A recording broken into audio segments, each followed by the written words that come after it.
Good evening. We'll call to order the regular meeting of the Lakewood Planning Commission for April 9th, 2025 at 7:12 p.m. Mr. Medina, please call the roll. Commissioner Buckley? Here. Commissioner Grablionis? Here. Commissioner Kolkmeyer? Here. Commissioner O'Neill? Here. Commissioner Overall? Here. Commissioner Williams? All right, you have a quorum. Thank you very much. And I will just note that while Commissioner Overall is not present, this is a legislative matter for which individual members of the commission can participate virtually.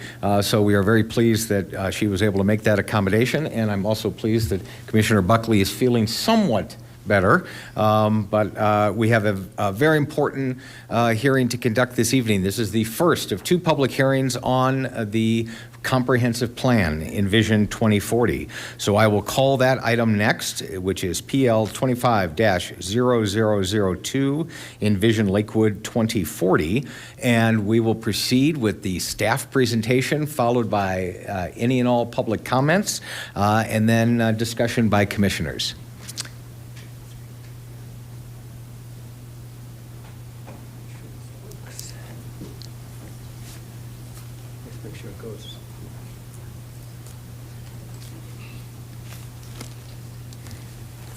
Okay.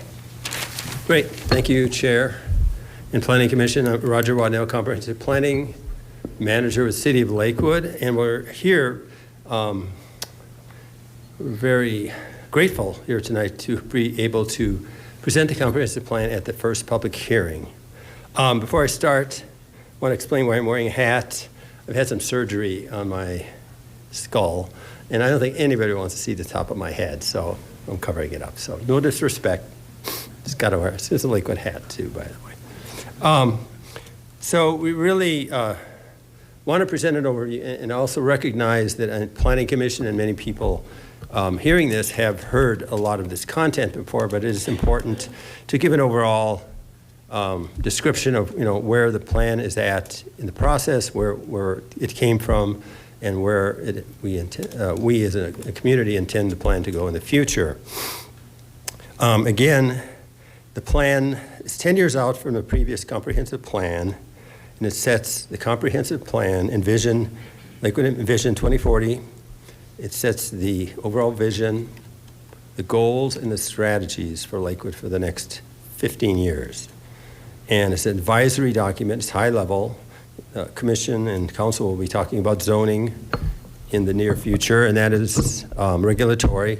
The plan sets the overall vision, and it really represents, and I won't go into too much detail, but 2.5 years of a lot of public involvement, and really the intent was to hear from all voices in the community, to have a vision, have goals and strategies that reflect all voices in the community. And that was done through, and Christy will talk a little bit more in detail, but it's been through a lot of meetings, information disseminated on the websites, key work with the advisory groups, and also with the Planning Commission. I want to thank the Planning Commission, both the current members and members that were on previously that participated. So it's been a community-wide effort, and we're really here to present it, and I'm available for discussion. And again, our recommendation, and may not move forward at this meeting, but is really for the Sustainability and Community Development Department to request the Planning Commission adopt the Envision Lakewood 2040 as a comprehensive plan. So with that, I'll talk just a little bit about background. It's a nice presentation. We'll go over kind of where we were, where we're going, the timeline, kind of at a high level. A lot of the community engagement, and many of you heard it in detail, so we won't go into a lot of detail, but there was a tremendous amount of community engagement in this process, and will continue.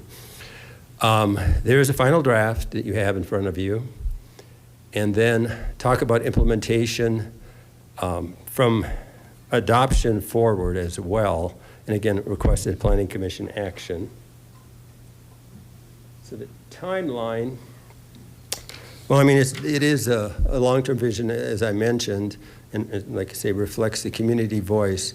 And it really, the comprehensive plan is the framework for a lot of decision-making, and not just zoning. And I think one of the things that the staff and the community we're looking at is how the comprehensive plan doesn't reflect just sustainability and community development department. It deals with community resource, public works, all of the city departments in terms of providing a framework for future decisions in terms of housing, transportation, climate action, neighborhoods, equity, as well as the very specific land use type recommendations for rezonings and actions like that. So kind of that's the purpose. And this will be the fifth comprehensive plan. And you kind of see through this timeline, previous ones were adopted about 10 to 15 years apart. So well due for another comprehensive plan. And again, a lot of time, community effort, resources have gone into this process. And I'm just going to really kind of bring us up to date, and then Christy will take it in terms of moving forward here. The plan for the plan really started in November 2022 to December 23. And a lot of that was internal. We really staff did a lot of work on best practices. And getting some basic data, that sort of thing, and really looked at a lot of different communities and, what works, what's best, what is easy to follow, in terms of having a plan that works. And then developing the plan, again, really started January 2024 with a lot of public meetings, both individual meetings, community outreach to a lot of the groups that may not have a voice necessarily in previous processes or should have a voice. And then the advisory group, which was really the key sounding boards for a lot of the policies, virtually all of the policies in the plan as well. And that happened over the last summer. And then we are currently here, we're refining and moving towards adoption of the plan. And then the work does not stop. I mean, it really continues at probably very much the same pace in terms of implementing a plan. And Christy will talk about that as well. But really, the plan is, it's the vision, very specific in terms of goals and strategies. And with that, I'll just turn it over to Christy to kind of walk us all through the process. Thanks.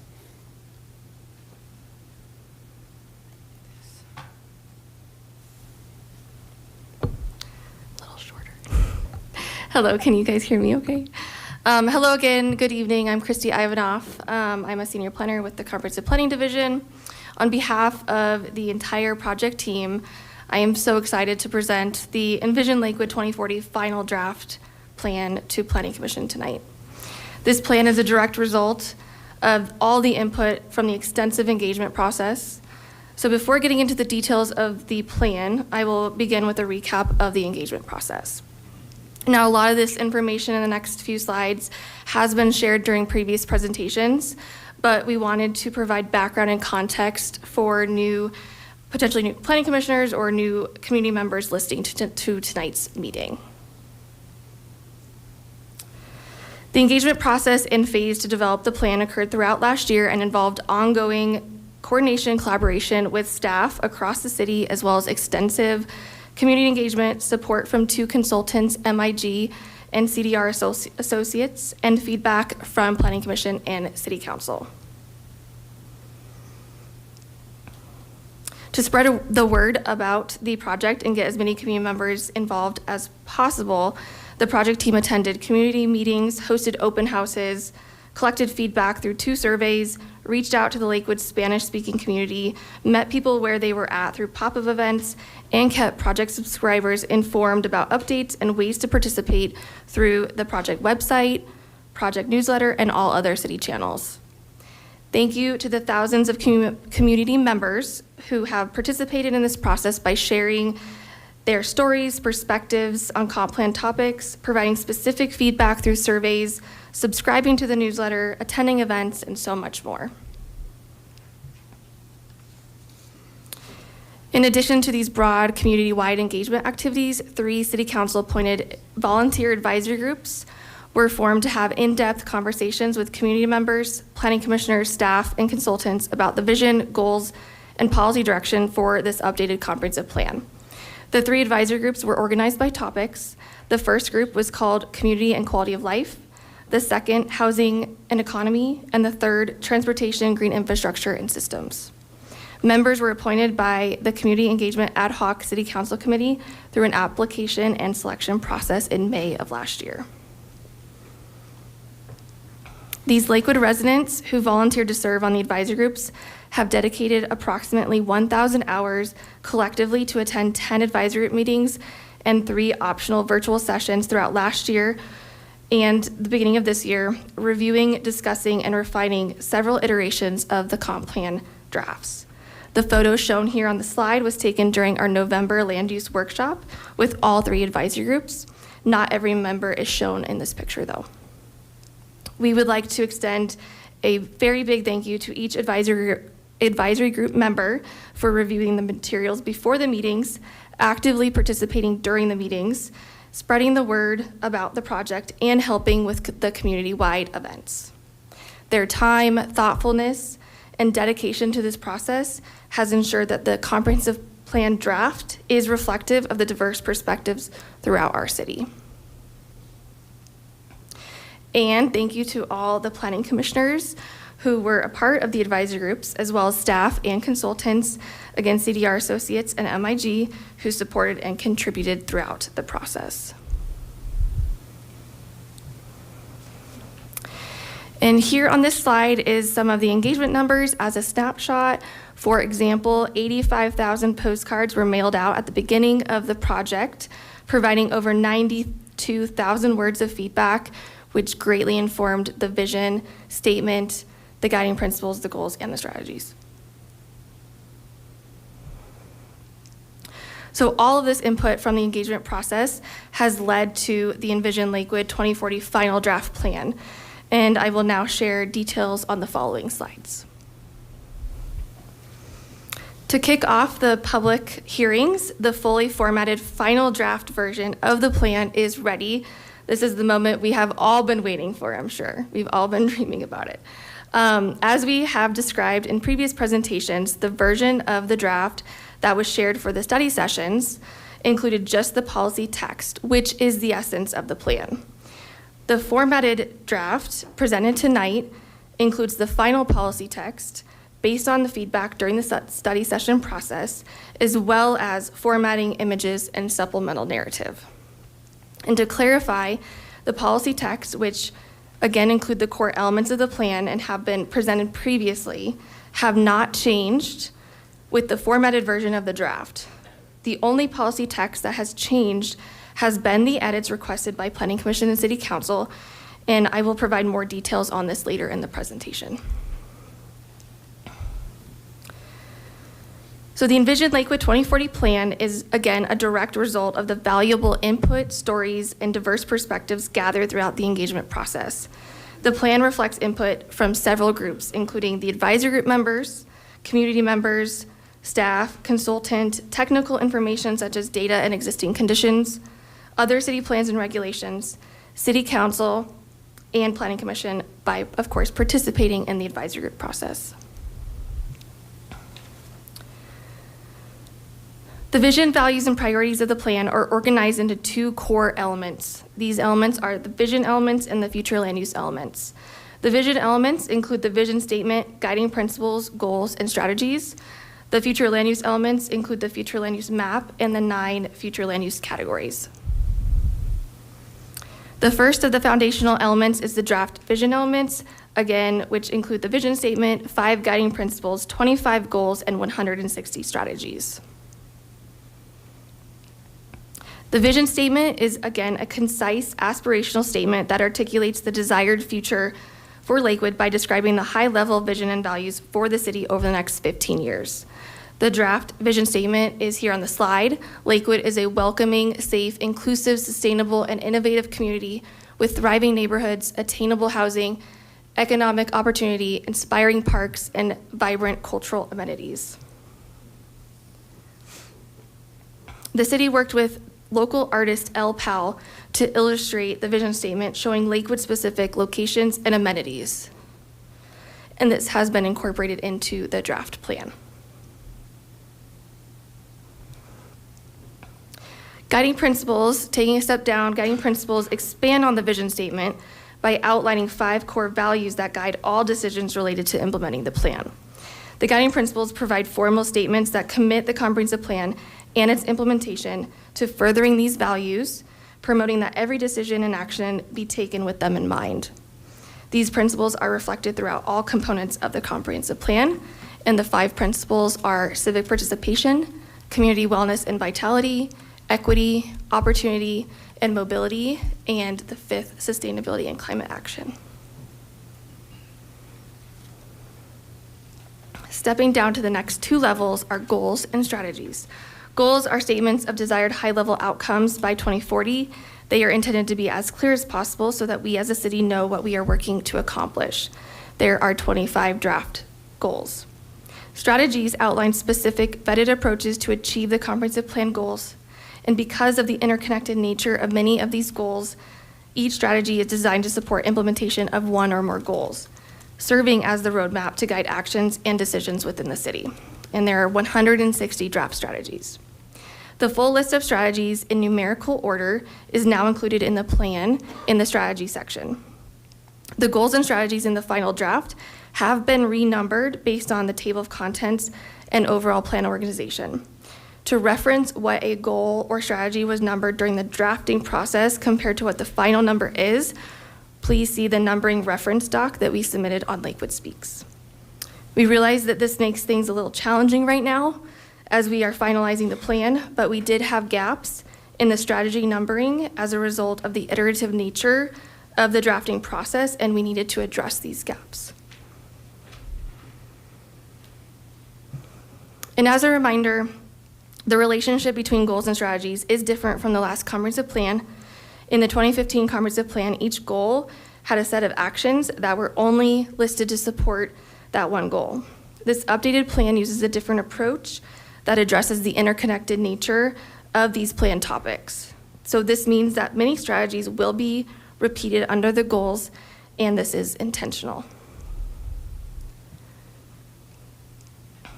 The vision elements are then reinforced and geographically mapped through the future land use elements, which is the second core element of the comprehensive plan. This includes the draft future land use map and 9 future land use categories. Together, these provide guidance for future land use patterns in the city and also inform the zoning ordinance update. The 9 future land use categories are shown here on the slide, and they include community hub, neighborhood hub, community corridor, neighborhood corridor, low-form residential, mid-form residential, campus, production and innovation, and parks and open space. And the map is also shown on the slide here. The community hub, community corridor, and neighborhood corridor categories provide guidance on the spatial arrangement of the mixed use and commercial areas with the nodal hubs and the linear corridors. The scale of the market service areas is also incorporated with the use of community and neighborhood. The 2 residential categories, low-form residential and mid-form residential, correspond approximately to residential scale and density. These take into account the recent state laws and directly inform the zoning ordinance updates. So as part of the study session meetings, both Planning Commission and City Council emailed specific feedback to staff. Thank you for your thoughtful comments and edits that you shared. Most of these requested changes have been incorporated into the final draft. There is a printed packet for you that shows how each Planning Commission comment was addressed, and we will go through this at the end of the presentation. On the February 12th Planning Commission study session, there were many questions about the plan to develop the implementation framework for the comprehensive plan as a next step. So the following slides provide a little bit more detail on this process. Again, as Roger mentioned at the beginning of the presentation, the implementation phase of the process will occur throughout the lifespan of the plan. during phase 4. Developing a framework for the implementation is an important first step, and this will begin after the comprehensive plan is adopted.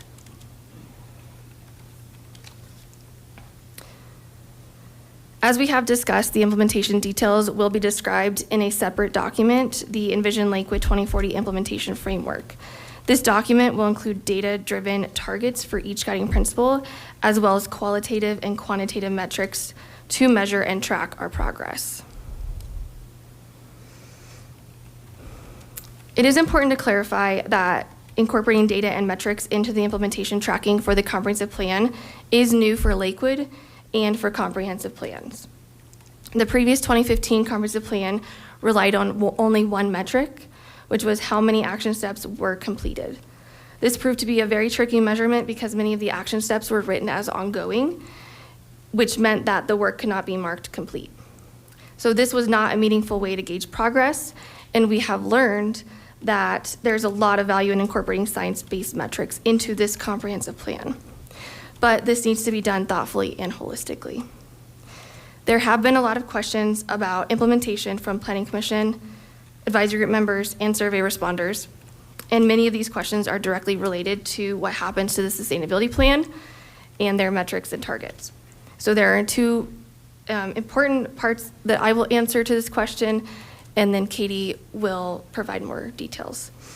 The first is that the sustainability plan is still active, and adopting the comprehensive plan right now does not and will not replace the sustainability plan. These metrics and targets will remain effective until the comprehensive plan implementation framework is established. The second important part of that answer is that the key metrics and targets from the sustainability plan will be incorporated into the implementation framework, but it is also important to reiterate that the other topics such as housing, homelessness, arts, parks and recreation, transportation, and safety, to name a few, are also a part of the comprehensive plan, and thought needs to go into what metrics could be used for these goals. Some goals and topics are more qualitative than quantitative, and we don't want to just add in metrics just to add in metrics. So we need to understand what data can we consistently track, what data is staff already tracking routinely, what data is important to start tracking, what metrics are already a part of the other city plans, and what are regional metrics related to these topics. So there's a lot of questions that will guide the process.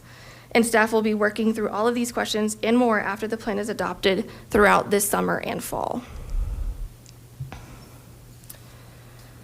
Having an implementation framework live as a separate document allows for iterative refinement based on measured impact and agility to adapt to changing conditions.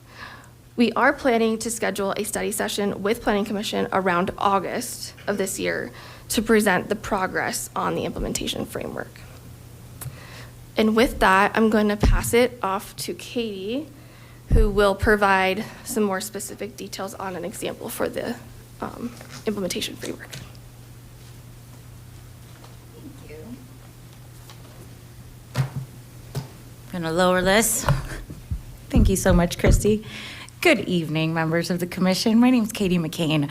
You may have heard I'm the new sustainability manager for the city of Lakewood, and I'm super excited to be here. What an exciting time with the comprehensive plan happening. I couldn't be more excited that the sustainability plan is being incorporated into the comprehensive plan. Whoever had this great idea, I applaud you. It was probably a collection of people, but it's fantastic, and I'll tell you why. It's because a lot of cities keep their climate action and sustainability goals in a separate plan. And what happens is we end up going after every department to try to infiltrate what we're doing into everything the city's doing. But by having it in the comprehensive plan, it's absolutely genius because we've now integrated sustainability into everything that we do already. So thank you so much for your support of this. I am very excited about that. Now, I had the great pleasure of being trained at my last city. I was at the city of Charleston. I've only been here for about 6 weeks. I'm very new, so please give me some grace. But I had the great privilege of being trained on performance management and metrics and targets and all this fun verbiage that we often use interchangeably that does have some specific meaning. And actually got to create a performance management dashboard for the city of Charleston, South Carolina, in collaboration with our innovation director, which was a really neat process. And we got to go through all the data collection, check out the data and what data sets we have available. Are they reliable? How much time does it take to get this data? Is this data being used to actually make more informed decisions that help improve the city? Things like that. And this takes so much time to do it right. So we want to be really mindful of the targets that we're creating and make sure that they're aligning with the goals of the plan. So because we want to be intentional, we want to make sure that, as Christy said, the metrics in the sustainability plan will remain, and we want to focus instead on taking some time to actually get these metrics right. I have gone through, as I'm sure you all have, this amazing document that my team works on at the end of every year that is, I don't know how many pages long, of metrics that we spend over 9 months some years working on, when there could be better ways to do this that could be more efficient, more interactive, and a better opportunity for folks like you, for leadership and community members to see the results in a more transparent fashion than a static PDF. So I assure you, qualitative and quantitative metrics will definitely be included in the implementation framework. Data is so important to me. I'm a huge data nerd. But we just have to create the targets first, and we have to create the initiatives first that go with it. And I'll talk more about that in a minute. So the first step here, though, is to evaluate where we're at. It's to go through this. And like I said, I'm new. I've been here 6 weeks. I've started to go through this. It's a lot. So I'm asking to please give me some time to try to figure this out. We want to get it right. It's good to start small and scale up. And I think it would be really helpful to go through, evaluate the old metrics, why we met some, why we didn't meet some, what are our available resources, staff capacity, funding, volunteers. How has technology changed since 2015? Everything's really different, right? What data sets are we using? What data sets are reliable? What is actually helpful? And then use those to actually shape the targets and the initiatives. And like I said, when you create the targets, you have to create the initiatives with them. It's kind of a chicken or egg process. So at the last bullet of this slide is, this is going to be a community process. This cannot be done by my team alone. We have to have everyone's buy-in. So we'll go through it and, create a draft for everyone to review, but we need your input. So we are already planning on outreach opportunities, both with community members and Planning Commission and City Council, and we'll hopefully have some of those posted soon, but I just want to be very clear that we want everyone's input on this. I also want to be really clear that in the comprehensive plan itself, we have added the greenhouse gas goals, so our science-based targets. So I've seen a lot of public comments. I've seen comments from commissioners. Great comments, y'all. This is actually really important to be part of the comprehensive plan. It's a visionary goal. It's a stretch goal, if you will, but it needs to be our guiding North Star. So it is actually in the comprehensive plan, at least 3 places I've seen science-based targets. So it's in the guiding principle for sustainability and climate action. And we actually extrapolate out, we put a net zero goal for 2050, and we also extrapolated out the science-based target goal for 2040, since the plan's 15 years and it will go to 2040. So that goal is 80%. And then we also include it specifically in goal number 16, and then we also have it in the glossary. So it is literally listed in there at least 3 times. Caitlin, any more than 3? Okay, 3 times, y'all. So everyone who gave that feedback, thank you. So important that we have that in the vision. The other big piece that's in the comp plan for sustainability is the resilience and adaptation piece. How do we adapt to the impacts of climate change? So those 2 pieces are very prevalent in the comp plan, and that's what's really important. So shifting to the implementation plan, that's where we'll focus more on the tangible actions, initiatives, and metrics that we'll actually measure. I think I went the wrong way. Okay, cool. So I thought it could be helpful to maybe take everyone through an example, and let me know how helpful this is. So the comprehensive plan, as Christy stated, has the guiding principle, goals, and strategies, right? And then the rest is in the implementation framework. So let's just go through an example about composting, just so we could see how it could potentially work.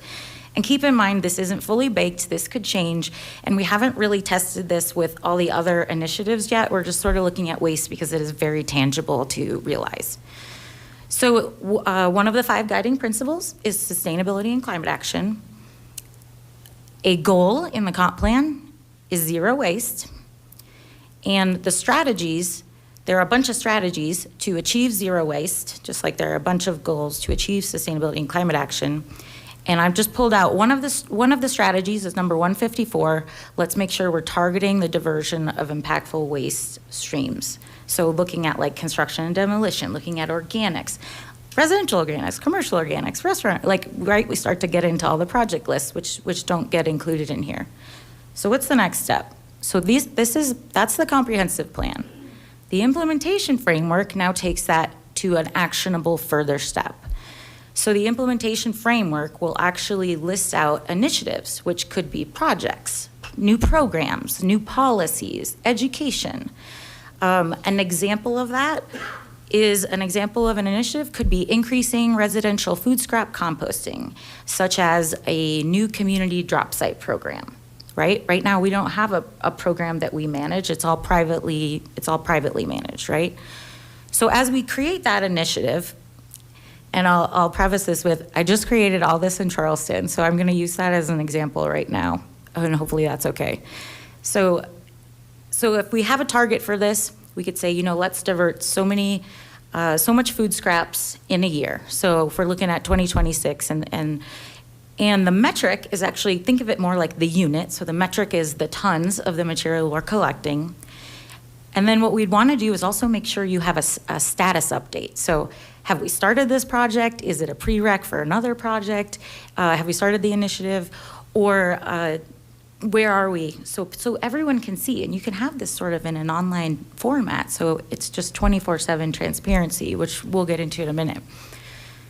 Then you can also have indicators. Now these indicators, the whole idea is to help improve the program. So if we think of it as, if we use the example of a compost drop site program, where residents actually bring their food scraps to a drop site, could be in our parks, our rec facilities, things like that. If we're tracking some little indicators like the number of households participating, the number of drop sites, where they are, the number of greenhouse gases eliminated, all those indicators help inform the success of that program, right? So we can see if we have this target that says if we make a target that's not appropriate for the program, then our indicators are going to show that. They're going to show where the problem areas are. So that's why it's so important to have the initiative and the target created at the same time. Because if you create the target first, then you could be creating something that you have absolutely zero capacity or technology to implement. But if you create the initiative first, then you may not be meeting goals. You could create a compost program that only diverts 10 tons a year, right? Maybe that's not enough. So that's why we have to think about them together. So on this, we want to make sure that you have the status of the progress, and we'll have indicators on there that relate, that are easy to keep track of. And then we also want to relate this. My circularity planner said to me today, it's communication power, Katie. How do you make this relatable to humans? So a human isn't, what does it mean that we diverted 200 tons of food scraps? Does that mean anything to anyone except maybe me? Not really. So how do we relate that and make it powerful to people's lives and their vision? So sometimes something simple like, we avoided 15 full garbage trucks this year from going to the landfill. That's at least tangible for someone to understand. So just a couple best practices I've learned along the way. Like I said, I'm a huge data guru. Nerd, I guess. You can't manage what you don't measure. A lot of people have been quoted for this. But the key here is measuring everything can become a burden. I'm telling you, my staff are working on this for 9 months. Like, this is This is a lot. And when you work on this stuff for 9 months, that takes away time to focus on actual projects that are hitting the bottom line, right? So we want to make sure we're striking a balance, collecting enough data to make sure we're guiding decisions, using that data to make the programs even better, communicating that impact to leaders in the community to make sure we're on track with what everyone would like to do, and just making sure we're not overtasking staff so we have plenty of capacity to focus on actually doing more work, which is moving that bottom needle, right? We talked about this, targets, metrics, and initiatives. We've got to think about it together, so I won't repeat that. And this is the perfect time to do it as we start the implementation framework. And then I wanted to just share an example. We see often implementation frameworks when we talk about performance management. There's a value to having a document like this, so maybe even a snapshot that could be printed. And there's also a lot of cities have seen value in doing some maybe like online formats where they're more interactive. So I just wanted to show an example of what it could potentially look like, and would love to hear feedback on if you think something like this could be helpful. We are starting to we're in the process of exploring ideas for this, and any direction you could provide would be really helpful. So in Charleston, this was it's a Power BI dashboard that I built with our Director of Innovation, and you can see the main input here is just the data collected at each drop site. And what I really wanted to do is actually show you this interactively. Okay, perfect. Mr. Can, I'm not sure how much longer you're going to go. I'm almost done. Okay. So I just wanted to show you that this is like an online dashboard for just the compost program, and I can click on everything. So I can click on to just see 2024 data. I can click off this. I can click on one of the drop sites and see the tons that were collected at that drop site. I can see the geographic location. I can see what region the drop site's in. So that this is just a really powerful tool. One of them, there's many available, that we could consider. And then you all could go into these, you have access to this then 24/7 to see, the progress on this and progress on the goals. So here's, you can actually see, if we take it off all of this, you can see the last time the compost data was input was in January, which was when I was working. So I just wanted to share that with you. I'm curious if anyone has any thoughts. Thank you. Thank you very much, and welcome to Lakewood. Thank you. We're very happy to have you here. This hearing, however, is about the comp plan, and we do have some questions about the implementation plan, but I am eager to get to public comment on the comp plan itself.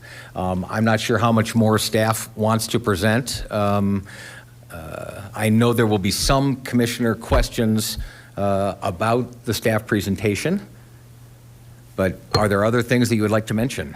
We did want to, if there's time, but you can advise, we did want to go through the specific planning commission comments that were emailed to us and how we address those in the plan.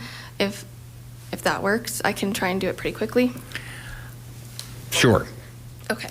It might invite a discussion, though, on these particular ones, because while you just gave this to us, I think there probably still needs to be some additional changes. Okay. So it's up to you as to whether you want to go through those now, or we'll take public comment, and then we could call you back up to maybe respond to public comments as well as commissioner comments, if Sure, that we makes can do sense. that. Yeah, that works. All right. So I'll go sit down. Thank you so much. And we appreciate so very much the incredible amount of time and effort that's been put in by so many people and our very diligent staff. I think if it's all right with the commission, that's going to be my suggestion, is that we go to public comments now, and then all of the issues we hear will be ones that it might be useful to get staff reaction to, and then our own discussion. With that, we're going to open the public comment.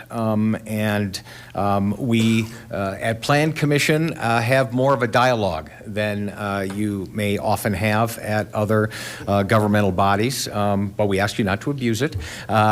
We asked you to give your 3 minutes of testimony. It can be less if you want. But if you're willing to stay at the podium and perhaps take questions from commissioners to get a better idea of your concerns and maybe question a little bit further. And with that, I think the first person we have signed up is Gail, is it Vernon? Hi, it's Warren. Warren. I'm sorry, we misunderstood. We thought it was an attendance sheet. Oh. You are free to comment, and you're free not to, whatever you'd like to do. Don't have any comments at this time. Thanks. Then Russell? Terrific. Max Nardo. Max? And you can just introduce yourself and tell us address or ward, and give us your comments. Thank you, Mr. Chair. My name is Max Nardo. I work on housing and land use with the Southwest Energy Efficiency Project. My compliments to the planners for the plan and also the readability of it. We think this looks like a great opportunity to address housing affordability at a time when cost of living and housing are the top 2 concerns for Coloradans, especially with the federal government taking a step back on a lot of things we care about.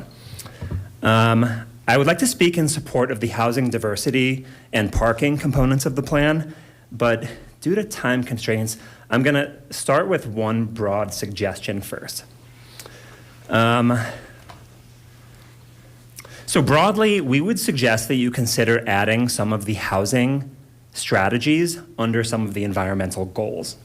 So for a specific example, Goal 7 on ecosystem health and environmental stewardship, habitat loss is broadly considered the largest driver of extinction and ecological stress. And the footprint of the region has expanded by about 20% in the last 20 years, and it is still growing and further eating into our natural lands. So we would suggest that strategy 138 on building housing in transit-oriented communities would really do a lot to reduce this development pressure on open lands by providing more in already developed areas. And we would suggest it may be appropriate to add this as a primary strategy under Goal 7. Likewise, strategy 140 on reducing parking requirements would allow for more compact development, and strategy 93 on diverse home types. So I think I've got some more specifics, but I'll leave it at that for time reasons. 2 pieces of support for elements of the plan. The housing diversity component that would allow more incremental units in buildings of the same footprint. We think this is really promising. And I want to share with you some results from Portland, Oregon, my hometown, implemented similar reforms in around 2021. They just released a progress report. A couple of these findings: about 1,400 units of middle-sized housing and accessory dwelling units have been created under this plan. The affordability is great. The market rate units are $250,000 less than new single-family homes. Some of the adverse outcomes that people feared have not really come to pass as much as feared. Scrapes and demolitions have not increased. Geographic concentration, these new middle housing builds in formerly single dwelling neighborhoods, they are not overly concentrated in areas vulnerable to displacement, nor are they overly concentrated in wealthier areas. They're evenly distributed. And it's also very popular. I see that I'm at time. May I finish with one sentence? We also complement the plan's intent to reduce parking minimums. I'll skip most of what I was going to say, and suffice to say that the planning director in the city of Minneapolis, who has reduced parking minimums, said that no single legislative action did more to contribute to housing creation than the elimination of parking minimums. Thank you for your time. If you can hold for questions, are there any questions from commissioners? And Commissioner Overall, you should unmute if you had any. I would just ask you to elaborate a little bit on that, because I have heard this consistently as well, that there is nothing that can be done to increase affordability more than reducing parking minimums. Parking minimums are arbitrary. It's certainly in transit areas, people don't have as many cars, that sort of thing. There is a lot of skepticism out there by folks that they think if you eliminate the parking minimum, suddenly everyone's going to park on the side streets. You cited, is Portland the best example or Minneapolis the best example? Are there other concrete examples you can provide to us to reassure people that this not only leads to greater affordability, which is obvious, but also will not create additional problems? Thank you, Mr. Chair. I'll offer a few comments on this. We have one neighbor in Colorado that has fully eliminated parking minimums for both residential and commercial development. So call somebody in Longmont or call a planner in Longmont, and they can tell you about their results. I think it's important to realize that we have a lot of existing parking. Denver alone, not Lakewood, but Denver has 12 square miles of parking, almost unfathomable to think about. RTD did a study that at peak times, about 40% of parking spaces go unused. Denver is considering eliminating parking minimums right now. They just released about a 20-page slideshow if anybody's interested in taking a look at it. It's got a lot of interesting data. In areas of Denver that already do not have minimum parking requirements, downtown, some transit-adjacent places, there have been 15 zoning permit applications for developments with 20 or more units, and all but 2 of them still provided parking. So to eliminate a minimum parking requirement does not eliminate parking. It lets the developer right-size the parking to the development, and we have plenty of evidence that many of these developers, both market rate and affordable, are still needing to provide plenty of parking because that is their business model. Excellent. Commissioner Buckley. Thank you, Chairman, and thank you, sir, for your comments. I understand. I've seen some data on this, right? At a high level, it is true that just about every city everywhere is like overparked. There's like a lot more parking at a big, citywide, huge picture, zoomed out scale than you really need. And so reducing or eliminating parking requirements kind of at that big macro level, like statistically you look at it, it's like, yeah, developers are still going to provide parking because it's still a demanded, part of a new project, and some of the oversupply, will take care of things and we'll be okay. I think one hesitation I've heard a lot of skepticism about and a lot of concern about is that what is true at the big, macro picture, there's individual pockets. You can point to specific places where, it's not true. And I think, there's maybe, Lakewood did a parking study last year, for instance, and there's maybe 1 or 2, specific areas in Lakewood where there has been, a bona fide, concern of neighbors that there's not a lot of parking, and you go there at peak times, and the parking is not 40% empty. It's, completely full, and people are circling around and looking for parking and things like that. And so, I think we have to be mindful that some of these things like this exist. So, based on some of this research you've looked into other cities and your experience that you bring in your organization, what are some strategies that we ought to be considering, to deal with the impacts of these specific areas where, maybe there is an acute parking problem, and we want to make sure we're not worsening that, not bringing that on. What are some strategies? And I'm using that word strategies very specific too, because I wonder if you have any suggestions of strategies we can even incorporate into the plan to deal with these specific areas, because we know we're going to need other tools than parking minimums if we reduce or eliminate them to deal with people's parking concerns in certain areas. It is going to be a thing that will come up repeatedly. So I don't know, what do you have there for us? Thank you for the question, Commissioner. Yeah, it's a big question. I guess I would start by saying that almost any policy you can think of will have some negative impact. And hopefully what we're looking for in the world of policy making is policies that have a large aggregate positive impact, where the benefits are sufficient that they outweigh the negatives. As to your specific question, there's a variety of strategies that places are using to deal with this. In Denver, some neighborhoods around the stadium, for example, or in Congress Park, around the Botanic Gardens, if you're familiar, they'll do residential parking permits, so people that are already living there can maintain that access and they won't suffer from the spillover. There are You can provide bus passes. Boulder does a really good job at this. State legislation is looking at providing transit passes for apartment buildings in areas that are well served by transit. So there are some of those things that can reduce the aggregate demand over time. And I'm also sure your planning team sitting behind me has a bunch of good ideas on this. But I'll be happy to follow up with an email as well. Okay.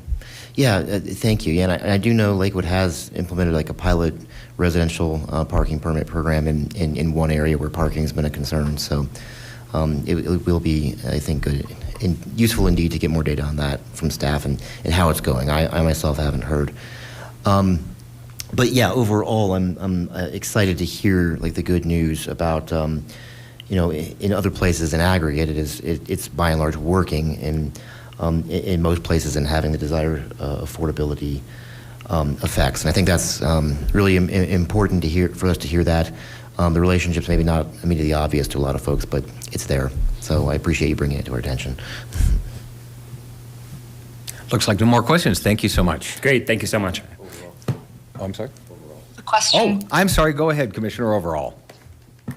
Apologies. I just lamented that you had such little time to describe what you briefly laid out, which is the need for a more visible connection between housing affordability strategies and environmental goals. Can you just expound upon that a little bit? I feel like it was very rushed, but I also sense you have thought about it quite extensively.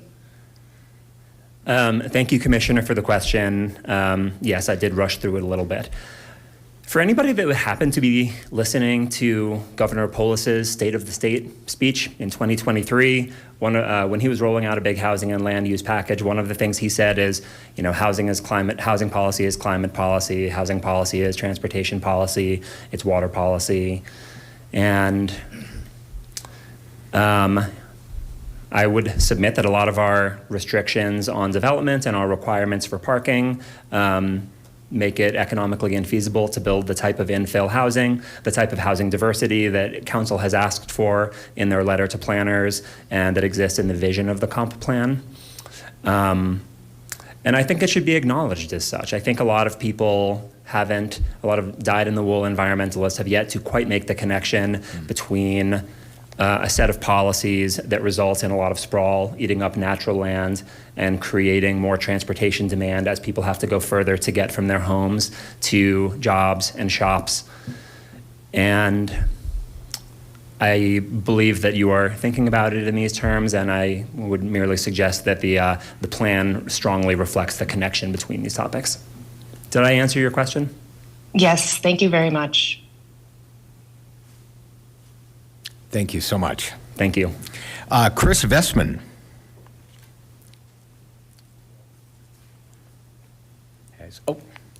No? All right. Lauren Scanlon.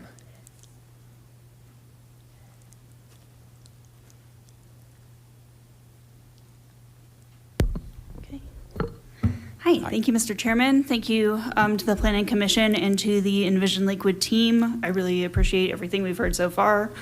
My name is Lauren Scanlon. I live on 9795 West 9th Avenue. I am also, just to let you know, I am a member of the Jeffco Commission for Equine and Agricultural Heritage. I am not here in that official capacity tonight, but it will color what I have to say next. My husband and I bought our house in 2020. We're on 2 acres.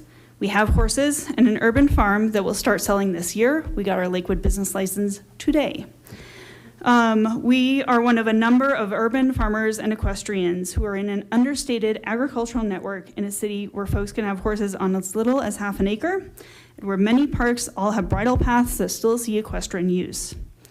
Under the current plan, which I admit I've not read the full thing today, as I've seen as much as I can on the website, it seems like we were going to be rolled into this suburban or low-form zoning, which doesn't really fit our plot or our plan, and would negate the reason that we bought in Lakewood in the first place. It's currently unclear on how this zoning change is going to affect properties like ours. Under our current zoning, we're allowed to build a barn, have farm stand, have accessory use structures that are going to impact our ability to have our business. And so we're looking to add infrastructure to our home and to be good stewards of the land, it's unclear how much we want to be able to invest in something that might disappear. We bought with the intent to stay as long as we can. My husband grew up in Lakewood, I grew up in Denver, and to help feed the community that we love, and a community that under this plan is growing. Food access is going to be as important, if not more important, as we go into this next period. We also have a plot that has a particular number of easements. We're not something that can be redeveloped. Many properties like us are not able to be redeveloped. We are better suited as urban agricultural land. So I'd like to see Lakewood, I'd like to know how we're going to preserve some of this agricultural access and equestrian access, which I understand is a privileged thing, but is part of our history in this town and what sets us apart in the United States. I want to make sure that the improvements that we make can continue to be used for a long time. Overall, I'm in support of the ability to add ADUs and other living options, but I want to make sure that the zoning for larger plots still includes the ability to have agricultural and equestrian access and that we do not get left behind. Thank you. Thank you. Commissioner Buckley. Yes, thank you for your comments, Ms. Scanlon. Specifically as it relates to the comp plan, there are a number of goals and strategies that speak to things like local food and urban agriculture. I'm looking like at that plan right here right now, like strategy 3 pops up, encouraging healthy food. There's a strategy in here about encouraging urban agriculture and fresh fruit, exactly, like you're describing, you're explaining here. So it does seem to me that the plan speaks to these things. In your view, your concerns, in what ways, are these goals adequate, and maybe in what ways would you say that these goals and strategies in the plan right now could be strengthened? Sure. So like I said, I haven't seen this whole plan because I'm not actually sure how to access it. So that's number one, is figuring out how to get the full plan into public access. Sure. Some of the things that we're struggling with right now are adding infrastructure. Right now we're looking at building a barn, which is almost a $200,000 investment. That's just the reality of our building, and that was quoted before all the tariffs, so who knows what it'll be now. Things that allow us and independent agricultural owners to have, for example, our farm stand. That was a big question with the Lakewood Business Council. What that means, how do we get food to people? We're not part of a farmer's market. So getting access from the food of smaller growers into stores, into the home consumer access is going to be a big issue. But I do look forward to reading these goals and strategies in particular, and I hope to have more specific comments next time. Okay, yeah, that'd be great and appreciated. You can find the plan on lakewoodspeaks.org. You'll see a list of public city meetings, and you look on the link for tonight's Planning Commission meeting, and it's up there as part of the packet. So. Okay. And I'm sure it'll be there for I will look again. The one in 2 weeks. Okay, thank you. But no, I appreciate it. So we often have the circumstance where people are saying they want their circumstance maintained, but what they're actually asking us to do is to prevent their neighbors from changing. So is there anything in the plan that indicates that you couldn't continue to do what you're doing? If you own the property and you have 2 acres and you're allowed to have livestock on it, you would be you'd be allowed to continue to do that. You may have a neighbor who's got an acre who decides that they want to sell. I guess I'm asking you, where do you strike that balance between you're trying to protect your use, which I don't think there's any threat to. Sure. But you may also be concerned about your neighbors changing their use. Can you talk to me about how you see that balance? Because that really is the question. How much are we going to prevent your neighbors from doing something that would be appropriate in that area? Sure. It's a tough question, right? And I appreciate you asking it. I think I'm not as concerned about that, other than there have been instances where neighbors move next to farms and start to complain and start to advocate against that farm use. In a place, I know that we are, of course, next to kind of Wheat Ridge, Arvada, we all have agricultural places. This has been something that we've seen become an issue also with pricing. And that's also one of the big things I'm worried about is if we put all of this investment into our land and then end up needing to sell or needing to move, does that all disappear? Does the new zoning take effect and we lose the ability to have that as agricultural land? So I'm less worried about neighbors moving in, although there is some concern again about that pressure of neighbors not wanting to be next to a farm, which are smelly and noisy, and they can be a lot, even as they're helping to feed the people in the community, but also the ability to have that farming long term. And I understand that we're in a world where there is urban expansion. I'm actually really happy that we're getting the ability to have more living spaces and affordable living in Lakewood. But there does have to be a concern. So maybe it is addressed neighborhood by neighborhood, looking at areas of denser agricultural use versus denser residential use, so on and so forth. Yeah. Thank you so much. Thank you. Paul Ditson.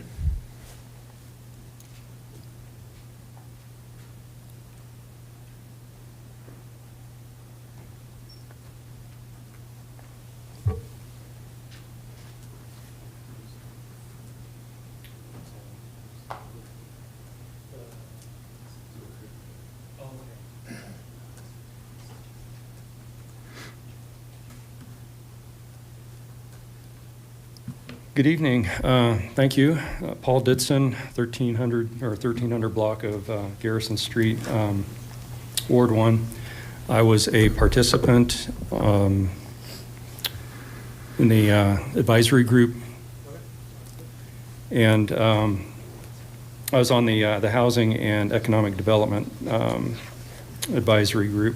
I don't have very much time. I'm afraid that work demands and other personal responsibilities have prevented me from being any more prepared this evening, so I apologize for that.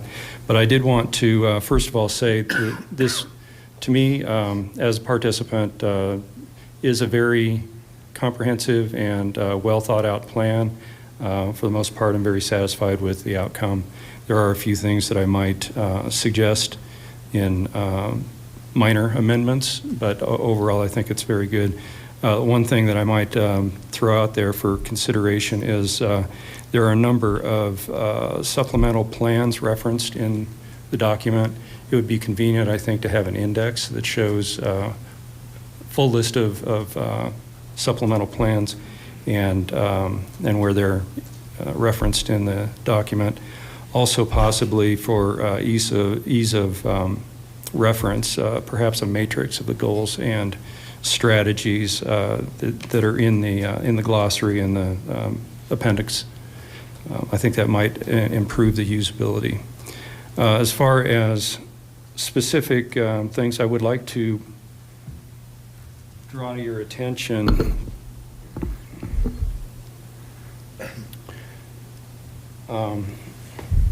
what's on the goal 15 here?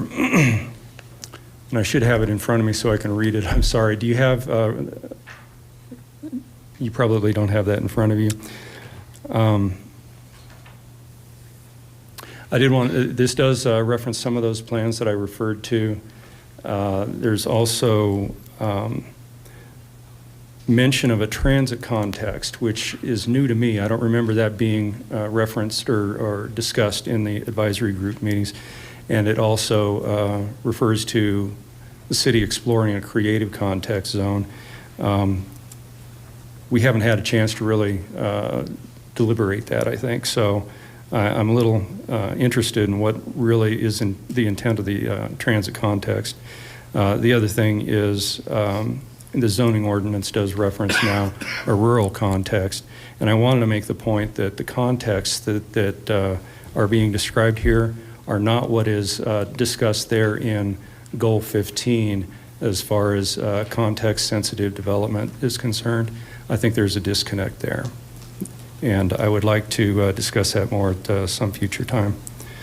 And it looks like I'm about out of time, but I did want to mention that the future land use map has some, what I believe, improper characterization of mid-form residential use and the potential for redeveloping or rezoning, if you will. And it's important to me that we get this land use map right at this point because the influence that it has on the zoning ordinance. So I'm going to give you a chance to explain a little bit more because you were saying that the context sensitive did not align with what? The contexts that are described here and in the zoning ordinance, those are based on certain geographical features of the city, the urban context being a rectilinear layout of streets and suburban being a curvilinear layout, for example. That really was not what was in my mind anyway as we were deliberating this strategy, what is Strategy 80 and Strategy 81, regarding the context of development, taking into consideration what historic preservation considers to be context and architecture, land use, character of the neighborhood, cultural things. That is the context that makes up a neighborhood. And I think that it is a bit of a disservice to just kind of lump everything in based on the layout of the streets. And I don't think that that does a very good job of capturing the context. We've got areas that are now, it's in the zoning ordinance, it's referencing a rural context, which does capture some of what I was concerned about, you know, large lots and what was the previous speaker was just referring to as urban farm potential and things like that. But that really is not captured in these definitions of context, and I think there's a disconnect there that needs to be resolved. And you're talking about the zoning rewrite that was just posted today? Or you're talking about the existing zoning code? The rewrite. Yeah, the rewrite. Great. Well, that would be very helpful to us to further identify how you think because at our next hearing, we will have our first hearing on the zoning rewrite. So that would be a great thing to get, you know, specific suggestions on how you think that could better capture the context sensitive. Yeah, I'll do my best Okay. to be better prepared next time, yes. No, that's And fine. I'll use the time between now and then, hopefully, to... And there will be a subsequent hearing to that one as well on the zoning rewrite. Right. Other questions? Commissioner Overall. Oh, I apologize. That must have been left over from before. Oh, not at all. Thank you so much, Mr. Jitson. Thank you. Chris Golder.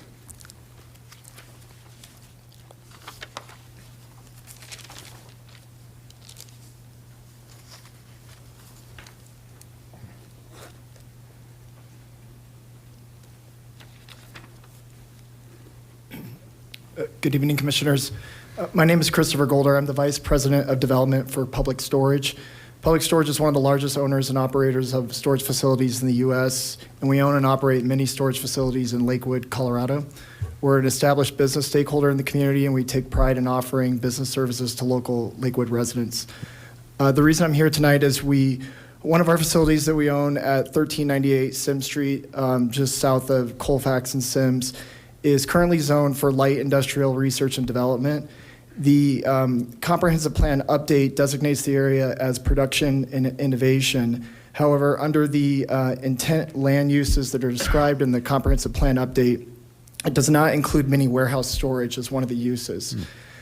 So our recommendation to the planning staff and commissioners to take into consideration that the future land use designation include mini warehouse storage as an example use, and potentially, and I understand there's going to be another hearing on the zoning ordinance update, the addition of mini warehouse storage as a permitted or limited land use under the LIRD zoning designation.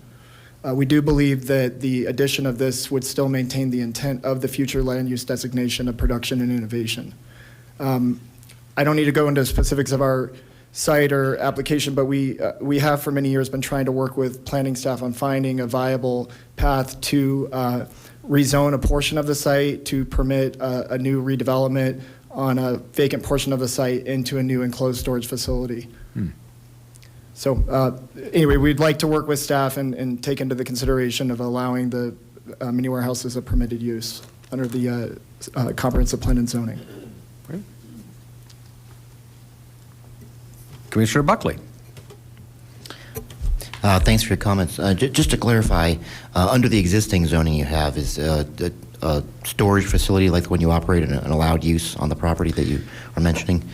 I think under the existing the zoning on LARD, which the site is currently zoned at, the current use on the site, which is an outdoor storage facility, is a grandfathered use. Under the current LIRD designation, mini warehouse storage is not listed as a limited or permitted use. Okay, yeah, so you'd be a legal non-conforming use. Correct. Okay, yeah, and just for clarity, your request is that in the new future land use map and zoning update, you would want to be a limited or permitted use in that area. Correct. Yeah, there's a portion of the site that was previously improved with a commercial office building that's been since demolished. That's now that portion of the site is vacant, which we own. That's in front of our existing storage facility. So. Okay.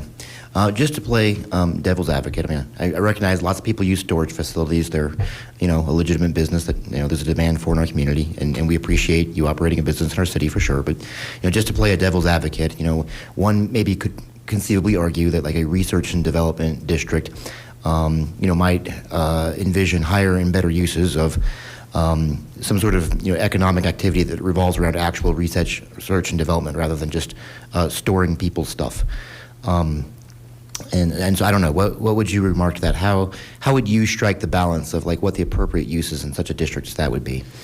Yeah, I mean, knowing the area a little bit and driving the area is kind of cobbled with a mix of uses. I think there's vacant retail as you approach Colfax and Sim Street. There's some other industrial uses as you go down Sim Street. I know there's a technology park further south.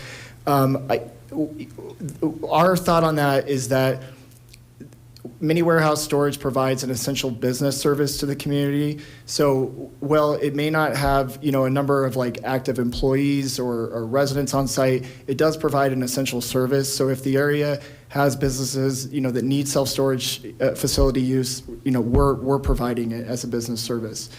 We do think that under the land use intent that's defined in the 2040 comprehensive plan, it does describe example uses to include storage and distribution for goods and warehouses. So we do think the addition of mini warehouse storage does fit in the overall intent of that. All right. Well, thanks for your comments. I'll take a look into them. Okay. Thank you. Thank you very much. Russia Kramer?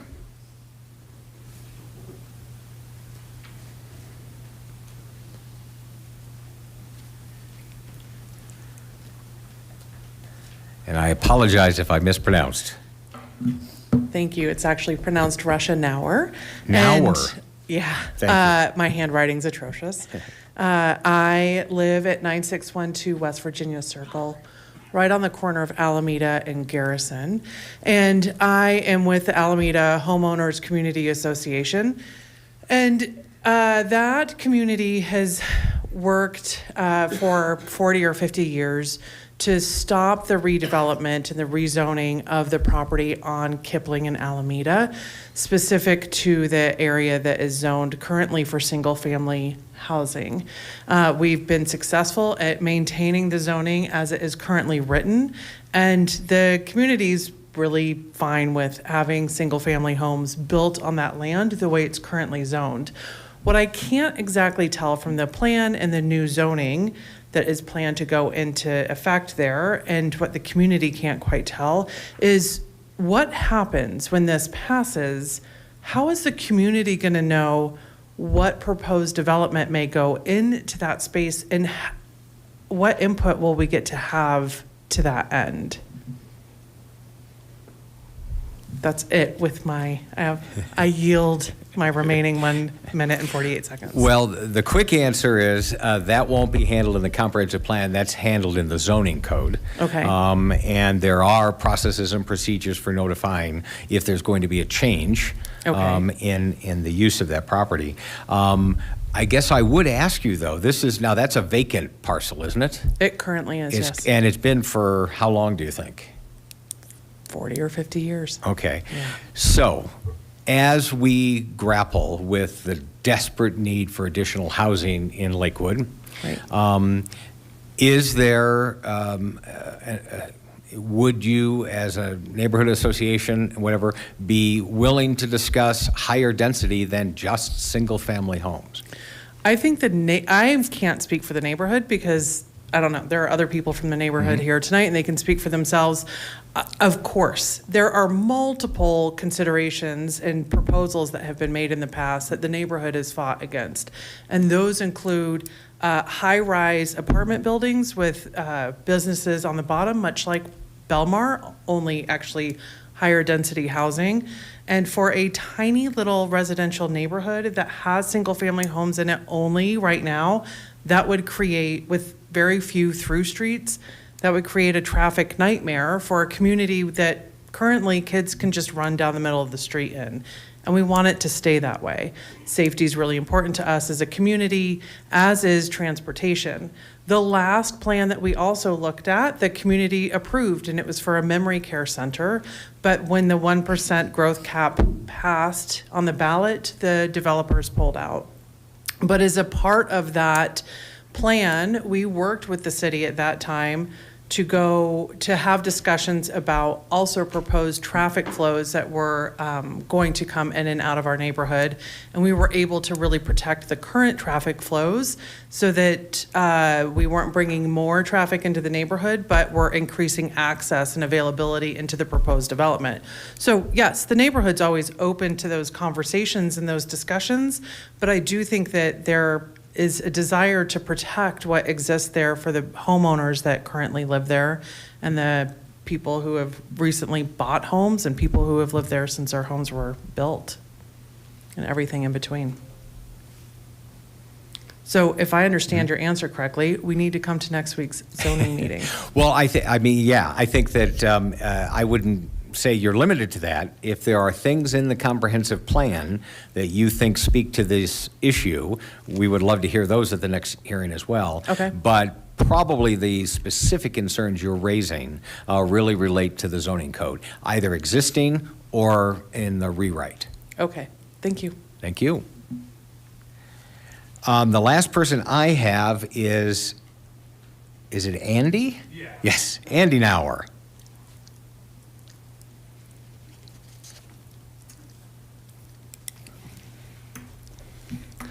Thank you, commissioners, and for the opportunity to speak, and to the planners who did all this hard work. I really do think comprehensive plans are amazing. I'm excited for Lakewood to have a well thought out and strategically implemented plan for the years going forward. That certainly was my wife who just spoke. And so I think my biggest concerns, not specific to that issue, are the idea that the implementation strategies are going to be developed after the plan is adopted. It seems like that's the way this is going to go. And from what I can tell, like she said, our concern is a very specific zoning concern. But as I look at the plan itself and look at some of the neighborhood mapping, some of the plans for redesigning the zoning categories, this seems to be a plan that is trying to, or not trying maybe, but is going to take some of the options out of the hands of specific community members with specific concerns by sort of generalizing zones and zoning categories and making these bigger categories rather than the current small we can count on. R2 is a specific type of house and we can fight zoning that would change that versus MRU that is a much bigger category that may encompass a lot more. And we won't have a say in whether that happens. So things like changing these things that will take those decisions out of our hands, developing an implementation plan after the comprehensive plan is adopted, this just strikes me as we have a lot of good ideas for Lakewood. We want to get those approved, and then we'll sort of figure out what that's all going to mean. And that concerns us as it pertains to this very specific issue, and it sounds like it concerns some others as it pertains to their specific issues. So I think that's my extension of her initial concerns. I appreciate it. Any questions? Thank you so much. Thank you. That's the last individual I have signed up. Is there anyone else that would like to provide any information for our consideration on the comp plan? Thank you so much. And I will tell you, it strikes me as a real testament to the incredible community engagement and the work that has been done by the staff and by so many that have participated. Frankly, that there's not that many suggestions we've heard thus far. We will have another full hearing on that, but that's one of my takeaways. And with that, I would ask probably Christy to return, and we can talk about a couple of specific issues and a couple of big issues. And let's start with this question of the implementation plan. And you can sit there if you want, or up there, either way. And I appreciate that there was a lot of focus, or more focus, on the implementation plan and kind of what that means. You heard at our study session that we have a lot of nervousness about that. What we certainly understood was we're going to have the comprehensive plan, then we're going to do the zoning rewrite that has to be consistent with it. And I think the assumption I certainly operated under until just a relatively short period of time ago, when this notion of the implementation plan process was introduced, was that individual plans would continue to come before the Planning Commission and be evaluated individually.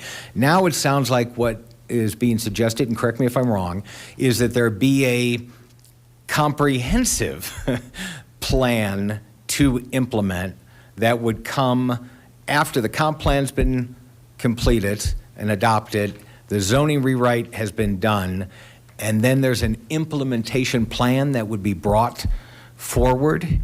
Actually, anyone who wants to, I don't know if the chief wants to, or Roger. Yeah, I think this is a good discussion. I think in any case, and Travis can agree or not agree, but I think we were looking at an implementation plan or process, and Chris can describe that, but certainly you were talking about individual plans, like neighborhood-specific plans or corridor or area plans. That certainly was always, always with the last comprehensive plan, as well as, I believe, as we move forward. And it requires a lot of discussion, but certainly area-specific plans are components of implementing the comprehensive plan. They could be, and typically they're adopted as amendments to the comprehensive plan. And I personally don't see that changing. But I think there's another discussion we're having too about metrics and measuring success or measuring progress. Those are a little bit, not separate, but there's developing more specific plans for areas as we determine the need certainly is important. And then how do we measure progress with the comprehensive plan and all of the action steps? So I think they're interrelated, but certainly doing one doesn't say you're not going to do the other one. Does that make any sense? A little. Adopting a comprehensive plan and adopting ordinances is governed by statute. It's governed by our city charter. It's governed by the municipal code, right? So I want to understand the legal framework. What are we talking about here? When we adopt the comprehensive plan, that's a thing, right? Right. And when city council, hopefully with our recommendation, adopts a zoning rewrite, that's an ordinance thing. That's a legal change to the municipal code. Yep. What is the implementation plan? Where does it fit in this process, and what authority does it have? So effectively, that's the staff work plan. Okay. And in the last comprehensive plan process, we crammed it all together. We had the comprehensive plan with the goals and the vision and the statements, and then we had a whole implementation chapter of staff action steps, right? And the problem with doing that all together is, everything gets combined in one document. You've got your big statements and you've got your individual stuff. A second issue is that those implementation items need to be more flexible than the vision statement and the city's goals. Those might need to change on a more often than every 15 years that we do the comp plan. So the idea is, you've got the comp plan in front of you. It tells us where we're going as a city. We're going to put together the implementation plan, which is really what staff should be doing, what specific targets we're supposed to be hitting, and that's something we'll bring to you, but then that will be in a separate document. And when you bring that to the commission asking for it to be adopted, or you're simply informing this is staff's strategies? That's a discussion we need to have. We're gonna come to the commission and council. The question that we need to discuss with you is, whether planning commission and council adopt those implementation steps, and then we have to come back every time they need to be changed, or planning commission and council more informally bless those implementation steps, and so they're changeable over time. And that's a discussion we can have and a decision you and the city council can make. Well, and this is something that I'm sure the city attorneys would want to weigh in on, because it makes a big difference whether it is an adopted plan that's binding and has some legal effect, or it is progress reports. Right. And I completely get the reason that you want it to be nimble and flexible and changeable. But if that's the case, then it doesn't have a binding authority on city council or on the planning commission or on staff. And that brings us to the sustainability plan, because I heard two totally different things, and one of them must be true.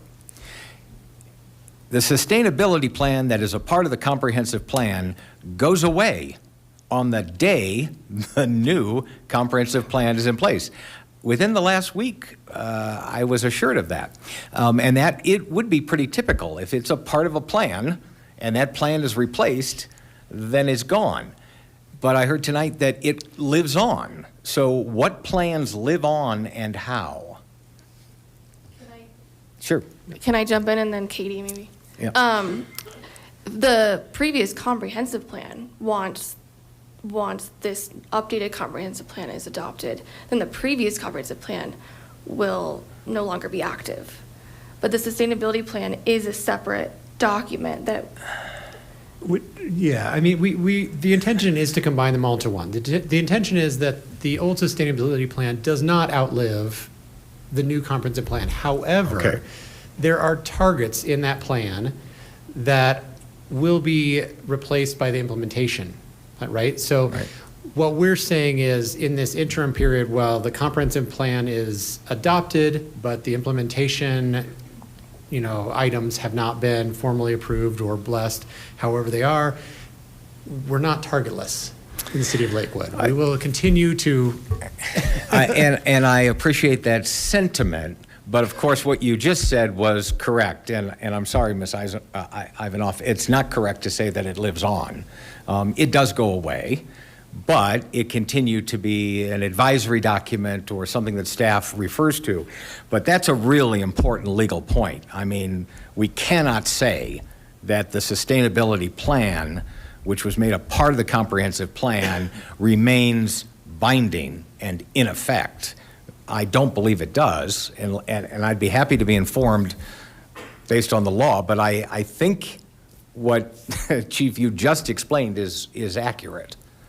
Right. Well, whether it's, binding or unbinding, it's our strategy, it's our work plan, it's how we act, This is why they put decisions. lawyers sometimes on commissions, Fair because that legal distinction to me is everything. Because staff could generate a memo tomorrow and says, here's what we're going to do on sustainability, but it's not binding. It is not a plan that's been vetted by the Planning Commission. It's not been adopted by the city. It doesn't have that recognition. And we're going to get to a more specific one, but I want to pause and first go to Commissioner O'Neill. Thank you, Chair. So this is on the implementation plan. I'm thinking of this differently, and maybe I'm hearing it differently. I'm not a lawyer either, so that helps me not get so in the weeds. What I'm hearing the implementation plan is specific to each subject property or development that's coming before commission or council as metrics and a tool used to explain the impacts to that property or to that development? No. No, it's more the specific targets that staff is working towards, whether it's sustainability, right, a sustainability target, or safety or land use studies. So we're not talking about property-specific things. Picture it more as a city staff work plan. Okay.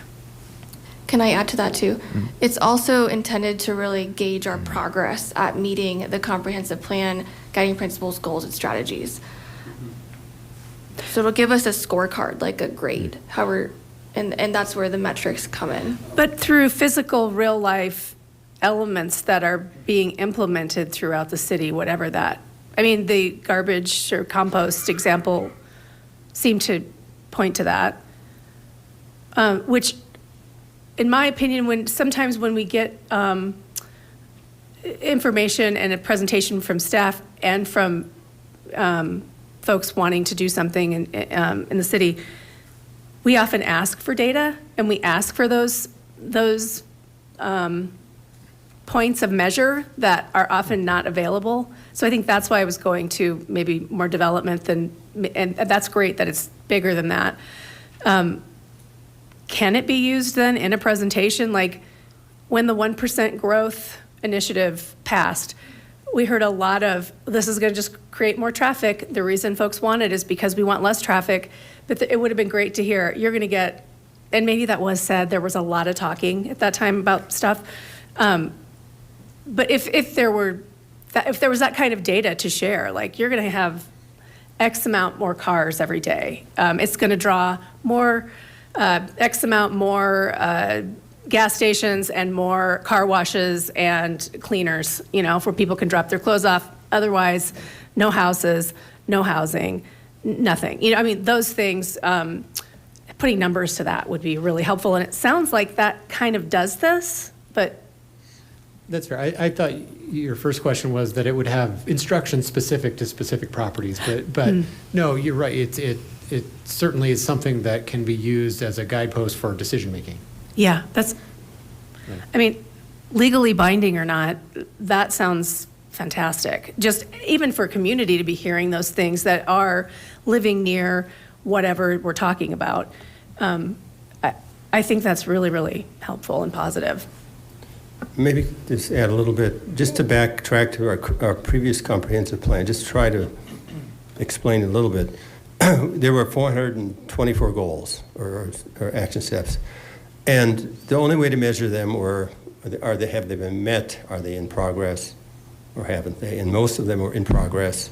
It wasn't very valuable. As Travis mentioned, it was a scorecard that was not very useful when we reported to City Council. Yeah.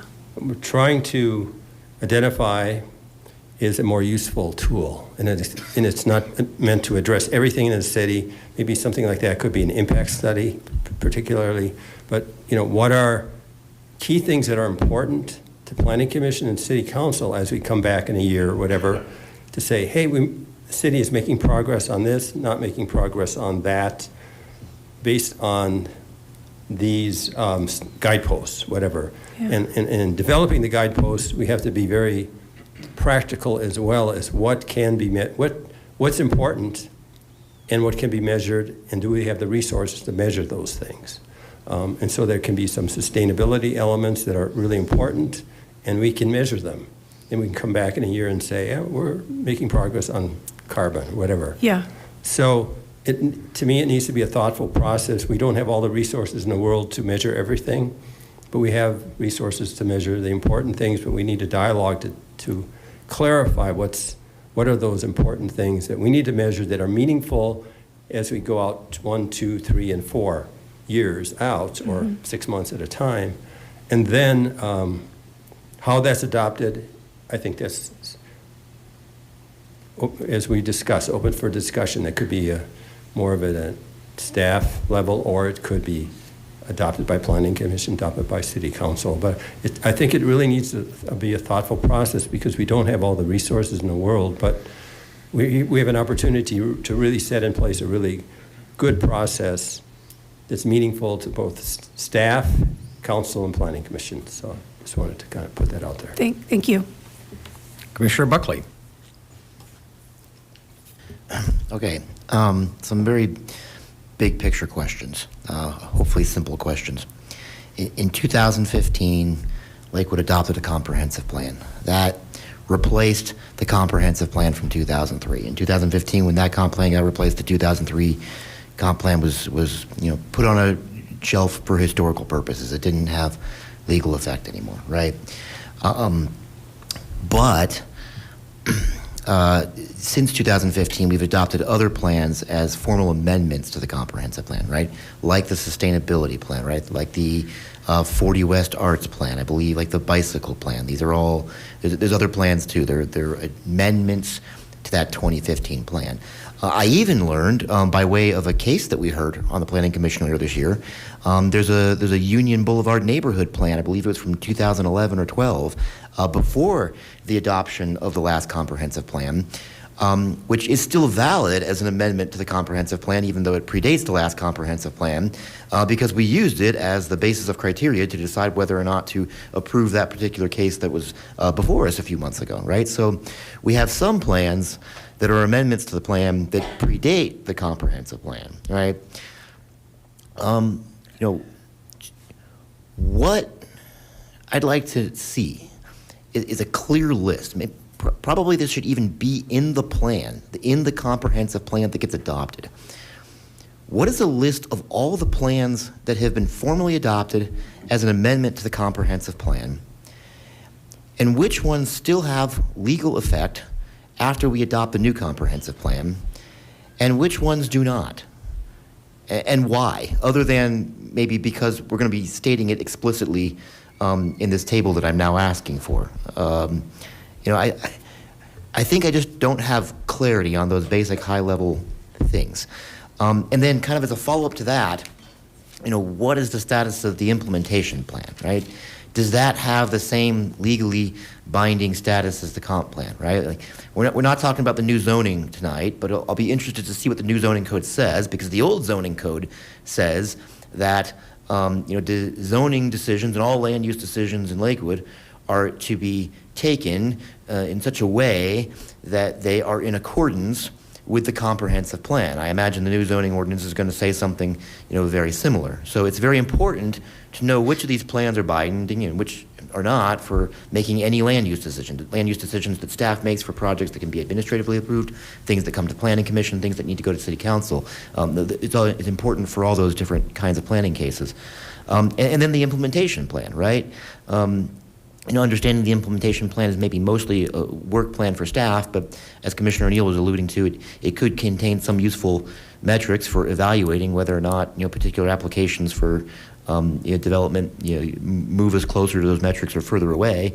But is that implementation plan as binding as the comp plan, or is it not? Right? I just all these very basic questions about what is legally binding and what it means and what we have to go by in the future and what we don't is just very unclear to me. And if I may interject really quick, Chair and Vice Chair, just to sort of give you an idea of what's going to be posted with the April 23rd packet, because I think this will help both the Commission and anyone viewing Lakewood Speaks. The draft resolution that's been put together contains obviously the normal recitals about the comprehensive plan, but it also goes on to have several sections that discuss what specific plans are guiding citywide plans that we are asking to have readopted as citywide plans? What plans, there's only one, but what joint master plan has been, was previously adopted and the city staff's asking to be readopted? And then what guiding implementation plans shall be readopted as implementation plans? Because there's actually, by my count, at a quick glance, there's probably over 20 different plans, documents that we're all discussing right now. So I think the draft... That have not been disclosed as a part of the comp plan. So, no, so these are separate plans. These are not going to be amendments to this comp plan or incorporated in the comp plan. These were separate plans that are either citywide, joint master plans, or guiding implementation plans. They're all separate. They're on the city's website.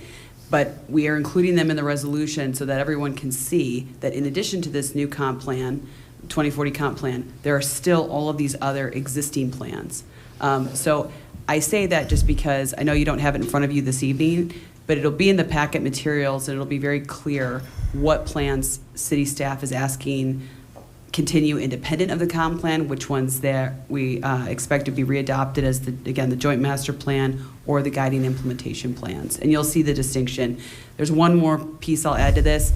There are several, what you won't see in the resolution or in the discussions are several archive plans, which over the years have either been accomplished or things have lapsed. Those are also on the website, but the city staff will not be asking you to incorporate any of those archived or historical plans as part of this effort. Commissioner Buckley. Thank you for that explanation, Ms. Stanek. So to succinctly restate that and make sure we all understand, the resolution that staff will draft for the Planning Commission to consider at our next meeting for adopting the comprehensive plan will explicitly state all the other plans that will remain in legal binding effect. And if a plan is not on that list, then it goes away and is no longer legally binding. Correct. It would become essentially an archived or historical plan. The one item that we have not addressed that we will be addressing will be this implementation plan that's being discussed tonight. That is not in the resolution right now because we have not figured out from elected and appointed officials how they would like us to handle that, whether it's an adopted implementation plan or it's, as was stated earlier, some type of, progress report or, guidance document. Great.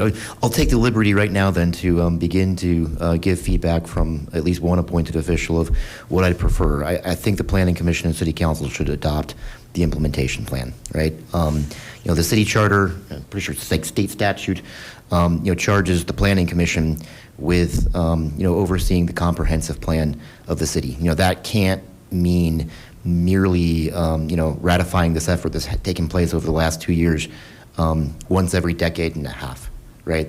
There needs to be ongoing, buy-in and guidance and an input from the Planning Commission over time as it evolves. 15 years is too long to go between that.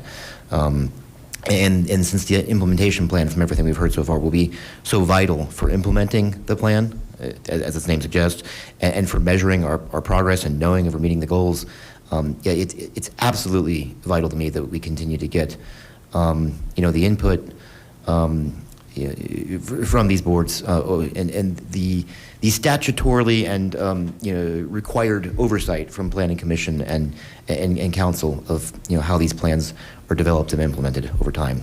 That's my opinion. So, we're going to be asked on the 23rd to adopt not just the comprehensive plan, but a number of other plans, which may have been recently approved, might some of them not have gone through Planning Commission at all, might be quite old. And I guess the big question is, who exactly, and I'm sure one of the four of you have done this, who has gone through all of those to make sure that they are all consistent with what we thought we were adopting, which is the draft comprehensive plan, Envision 2040? Yeah, those are discussions that, yeah, planning and legal are having right now in creating that resolution. And just to add, I think some of them, for example, there's a community resources plan that had been adopted, but typically we're talking about plans that have been adopted by Planning Commission, City Council, but there'll be additional discussion, of course. Well, as you can tell, it gives us pause. And let's go to a specific one. In the comprehensive plan, we're asked to adopt a number of arts plans. I think one of those plans is the one that was just adopted by City Council without going through the Planning Commission. A decision was made by staff to not make it a Planning Commission adopted plan, and it went straight to City Council. With that being the case, and I advised a number of folks in advance, I said, well, you can't have your cake and eat it too. If you don't want it to be a Planning Commission adopted plan, then you can't later claim that it's a Planning Commission adopted plan. So this seems to be tied up in that. Are we, I think, based upon the fact that the City Council just approved one of those plans and the staff intentionally, and I'm not suggesting it was the wrong thing to do, but there was a directive to go to council rather than come back to Planning Commission for approval, even though we had previously had that plan presented to us. That's got to come out of the comprehensive plan, right? Because if it was intentionally pulled away from Planning Commission to not be a Planning Commission approved, and it's going to City Council, I don't see how it can suddenly come back here without any sort of consideration by Planning Commission. I think the distinction may be, I don't think Ms. Stanek is saying that all these plans that are still on the website and are still in effect are all part of the comprehensive plan. Throughout the city's history, there are plans that have been adopted as part of the comprehensive plan or updates to the comprehensive plan, and then there have been standalone, unique plans. So my understanding is that we've got a combination of those things going on here, and those that are part of the comprehensive plan are being put in the comprehensive plan. The other piece is acknowledging these other plans that are still out there and in effect, although not under the umbrella of the comprehensive plan. If you want the Planning Commission to approve those plans, I think we got to know what those plans are. We've got to hear why that plan should be adopted. And if it's a standalone plan, which is what they just did on this arts plan, it changes its status. It is not something that can be applied against a person in a zoning context. It can't be. So it may have a lot of value. We would have approved that plan, I think. It was very well received here. But it doesn't have the same legal effect if you don't go through the statutory process, right?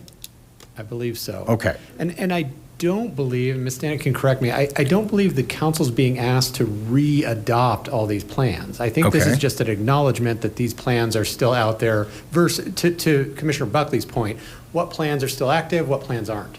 So I think the resolution just identifies which plans are still active versus which ones aren't. And that's fine, but someone's got to be a lot more careful at identifying those, because if they were previously adopted as a part of the comprehensive plan and we adopt a new comprehensive plan, they go away. So is the sustainability plan one that's listed in that resolution? Sustainability plan was adopted as a standalone plan. It was never, to my memory, adopted as an update to the comprehensive plan. But So this time, we are proposing a comprehensive plan that incorporates sustainability. So before today and until today, we have two separate plans. We have a comp plan and a sustainability plan.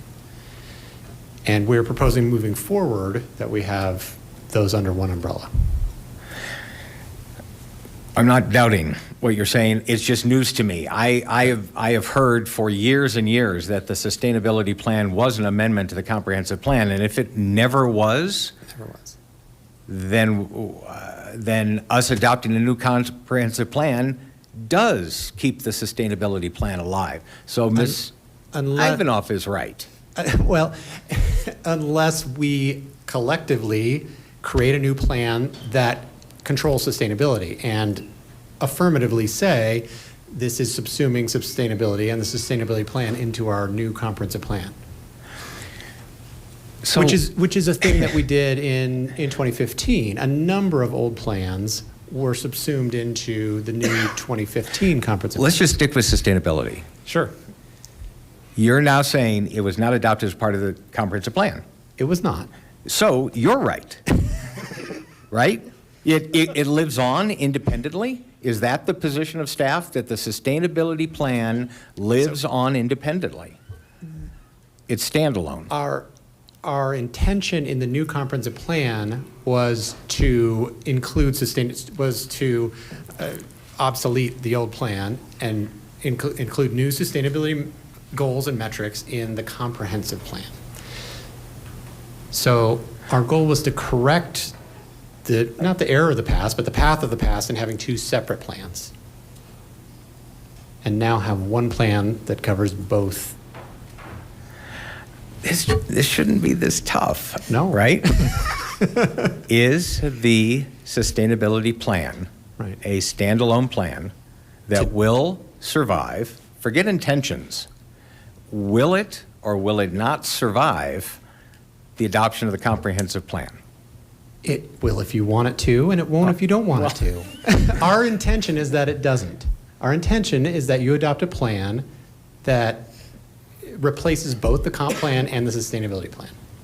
Well, Ms. Stanek, what would be the proper procedure for us to not to adopt the comprehensive plan and do away with the sustainability plan, if that's the intent?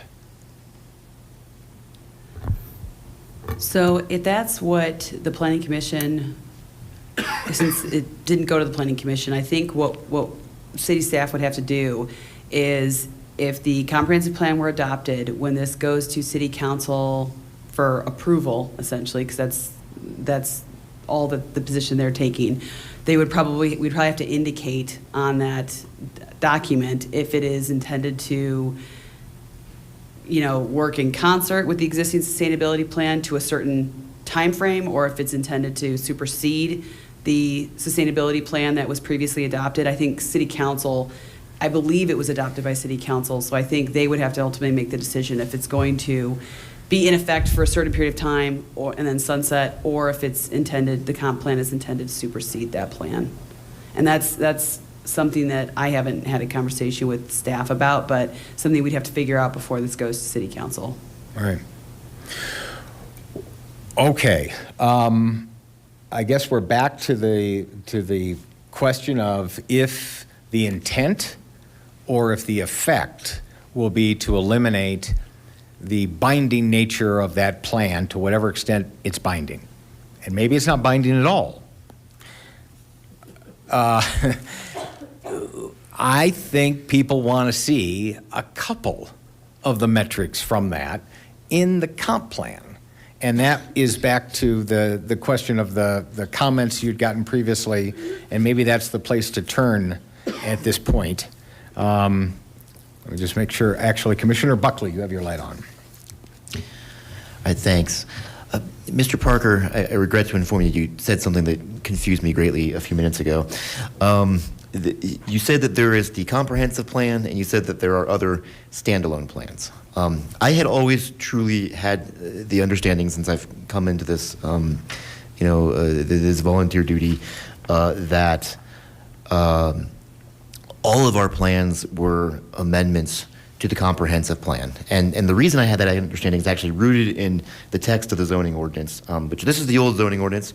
Maybe this changes. Maybe this language stays exactly the same. Right, the current zoning ordinance. I'm about to read a few sentences from the zoning ordinance. This is chapter 17.1.3. I pulled it up right in front of me. It says right now, the Lakewood Comprehensive Plan establishes the goals and policies that serve as the foundation for this zoning ordinance.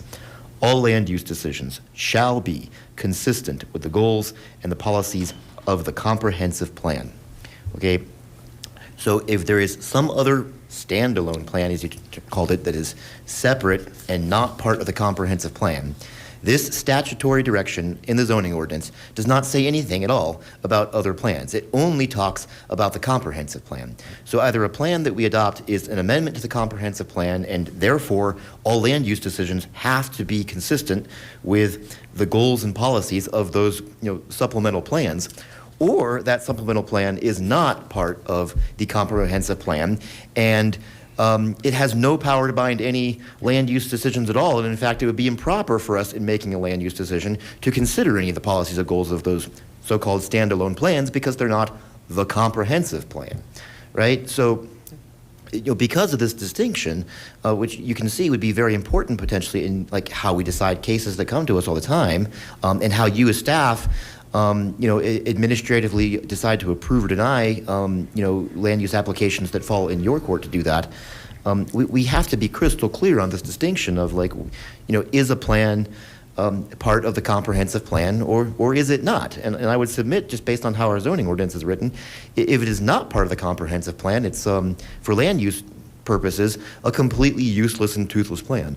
I think that's fair. So let's talk about a couple examples, like the art plan that was passed recently, the city's bicycle master plan. So these are plans that city council has adopted and that they can use in decision making in general, right? They can use to set policy for the promotion of public art or where they will invest money on putting in bike paths. But in terms of your specific role as a planning commission in making land use decisions, you're absolutely right. I don't know whether it'd be improper to consider, but you're under no obligation to consider those plans. Okay, well. Just might add, and I think in the past, with adoption of plans that have been comprehensive plan amendment, it's been very thoughtful in terms of, is this going to be a comprehensive plan amendment? Then it would need to go to Planning Commission, get adopted, council for approval. There are other plans that Travis mentioned that haven't gone through that process for whatever reason. Mm-hmm. Maybe they should, maybe they shouldn't. So I think it's fairly clear which plans we have are comprehensive plan amendments and which plans we have are not. And we don't tend to, when we provide staff reports, we don't tend to rate development projects or review development projects against those non-comprehensive plans. Okay. Yeah, for my own clarity and understanding, I think certainly for the general public's, this resolution that Ms. Stanek alluded to that will state which plans remain in legal binding effect and which do not, I think realizing this distinction, it would be of further use to say whether or not they remain in effect as amendments to the comprehensive plan, or if, I don't know, there's something like the bike plan that is a plan that might guide staff action but doesn't guide land use decisions. That just absolute clarity on what we are actually adopting that will hopefully stand the test of the time of the next 15 years is essential for us to make an intelligent decision about it. Well said. So that's a specific edit that we would need to see on the comprehensive plan.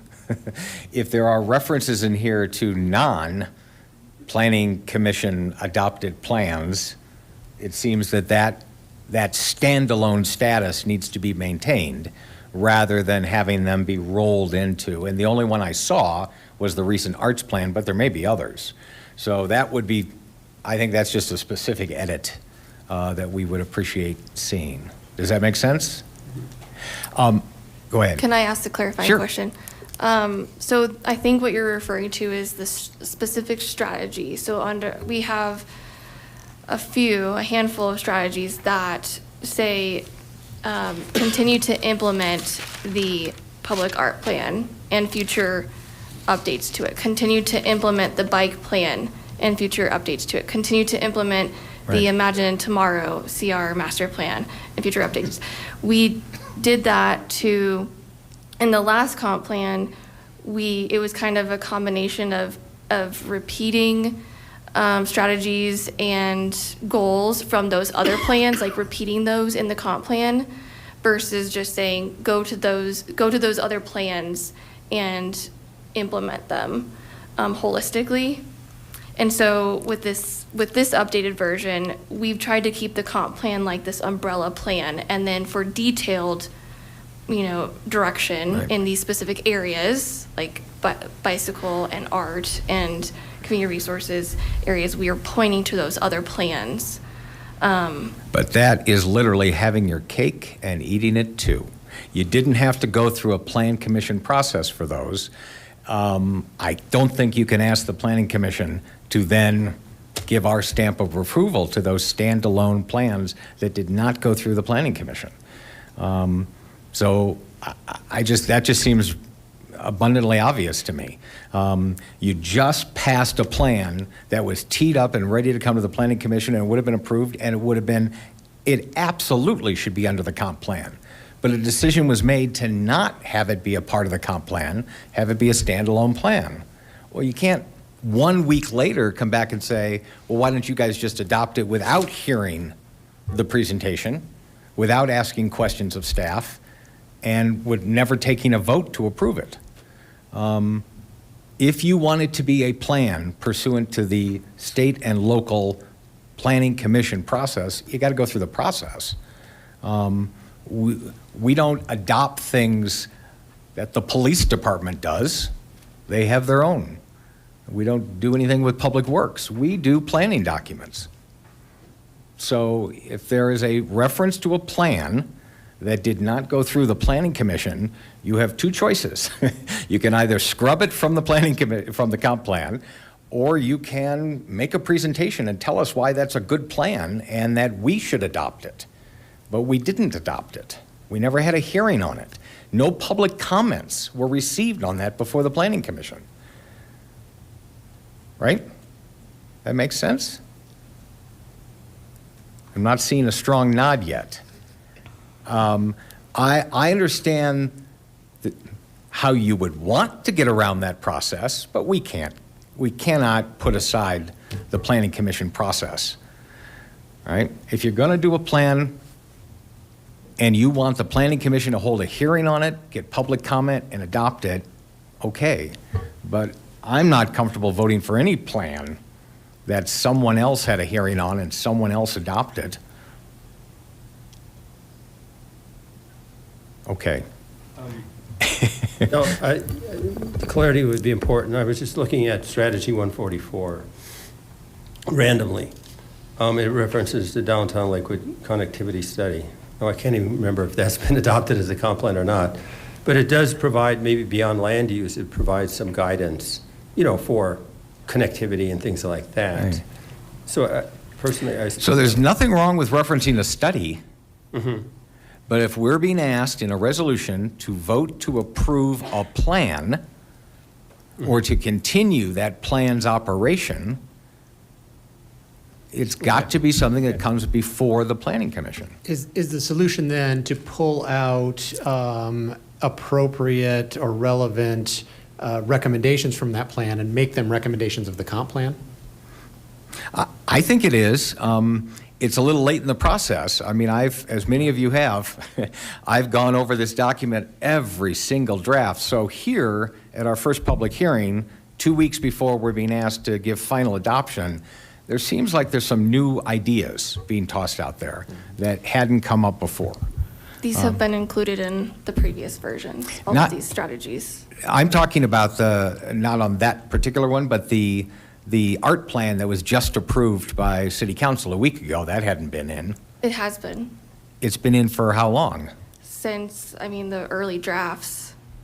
It couldn't have been. The resolution didn't even go to City Council until a month ago. Well, we have an existing art plan. So the way that it's Right. written is that we're just trying to incorporate, point to these other citywide plans for the more detailed guidance that the comp plan just can't do in one really high-level holistic plan. So that was the original intention behind, rather than trying to duplicate or, add in all of these strategies or recommendations from these other plans into the comp plan, just pointing to those plans to provide that guidance. Okay, so the 20 or 30 plans that are in this draft resolution, are those? No. The strategies, I think there's, I can count them, but the historic preservation plan, the public art plan, the bike plan, the Imagine Tomorrow community resources master plan, I think that might be it, but I can double check. There's not that many of them, but they're high level plans that have been adopted. I guess that does bring in the question of things that would never come to the Planning Commission, like the Historic Preservation Plan that's, appropriately adopted by the Historic Preservation Commission. Can we reference a plan like that you haven't approved but has? Well, if it was an amendment to the previous comp plan, was it? We don't know.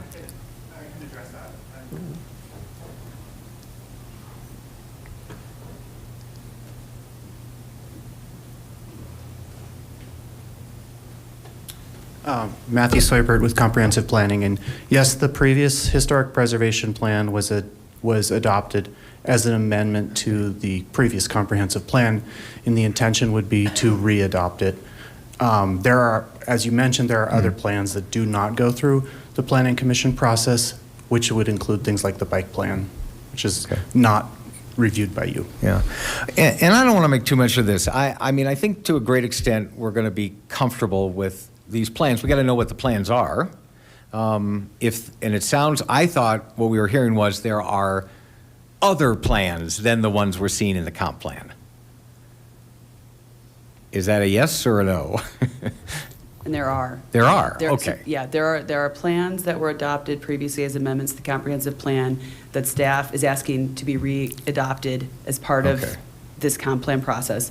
There are also other standalone plans that were never adopted as amendments to the comprehensive plan that we need to figure out, were they adopted by city council as, Right. a standalone plan? And then there was the oldest plan that I can think of that was initially in the resolution was an old joint master plan for the Rooney Valley. It was from the early 90s or something like that. And it's just been sort of incorporated into all subsequent comprehensive plans. But I think staff will need to take some time between now and April 23rd and look at what plans were adopted as amendments to the comprehensive plan and maybe re-adopted as part of this effort, what plans were adopted some other fashion or some other way, not as amendments to the comprehensive plan, and what do those look like? Okay. And the ultimate question is, and you all have to tell us what your recommendation is, what do you want the effect of those plans to be? Do you want them to be controlling of zoning decisions? Do you want them to be things that projects have to comply with or have to review in deciding whether it's an appropriate project? That's fair. I think you've hit on the distinction here. There are plans that aren't necessarily appropriate, or I mean, not that they're inappropriate for that, but aren't necessary for land use decisions and rezoning decisions. And I guess the question then becomes, the comp plan isn't just land use, right? Right. So, I mean, I'll get to Commissioner O'Neill and Buckley. Maybe that's the very thing we need to understand. If there's a desire to have the comprehensive plan make reference to all kinds of issues, far beyond land use, that's fine. But they would be bound in the zoning context if they're adopted as a part of the comprehensive plan.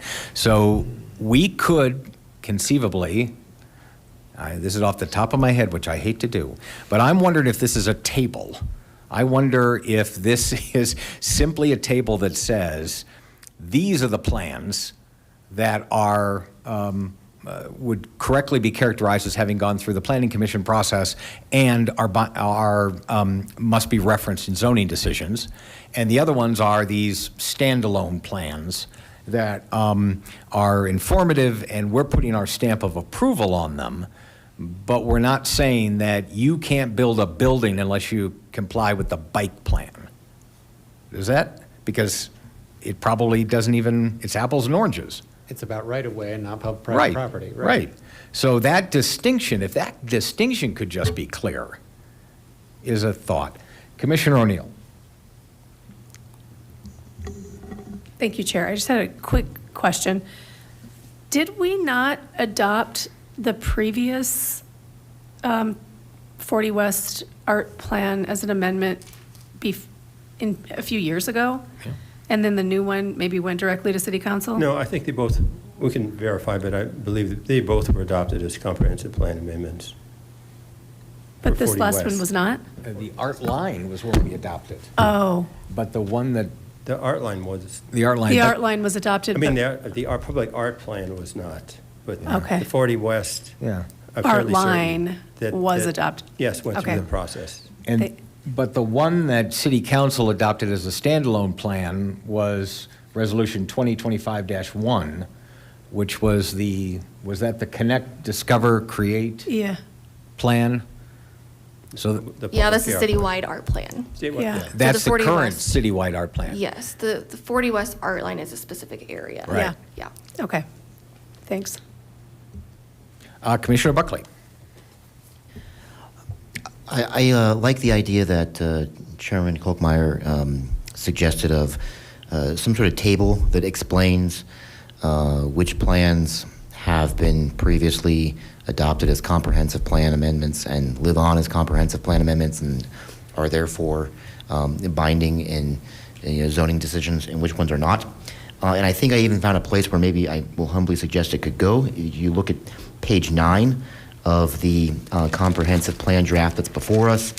There's some language in here. It says the comprehensive plan is intended to be the umbrella plan for the city. It provides high-level policy guidance.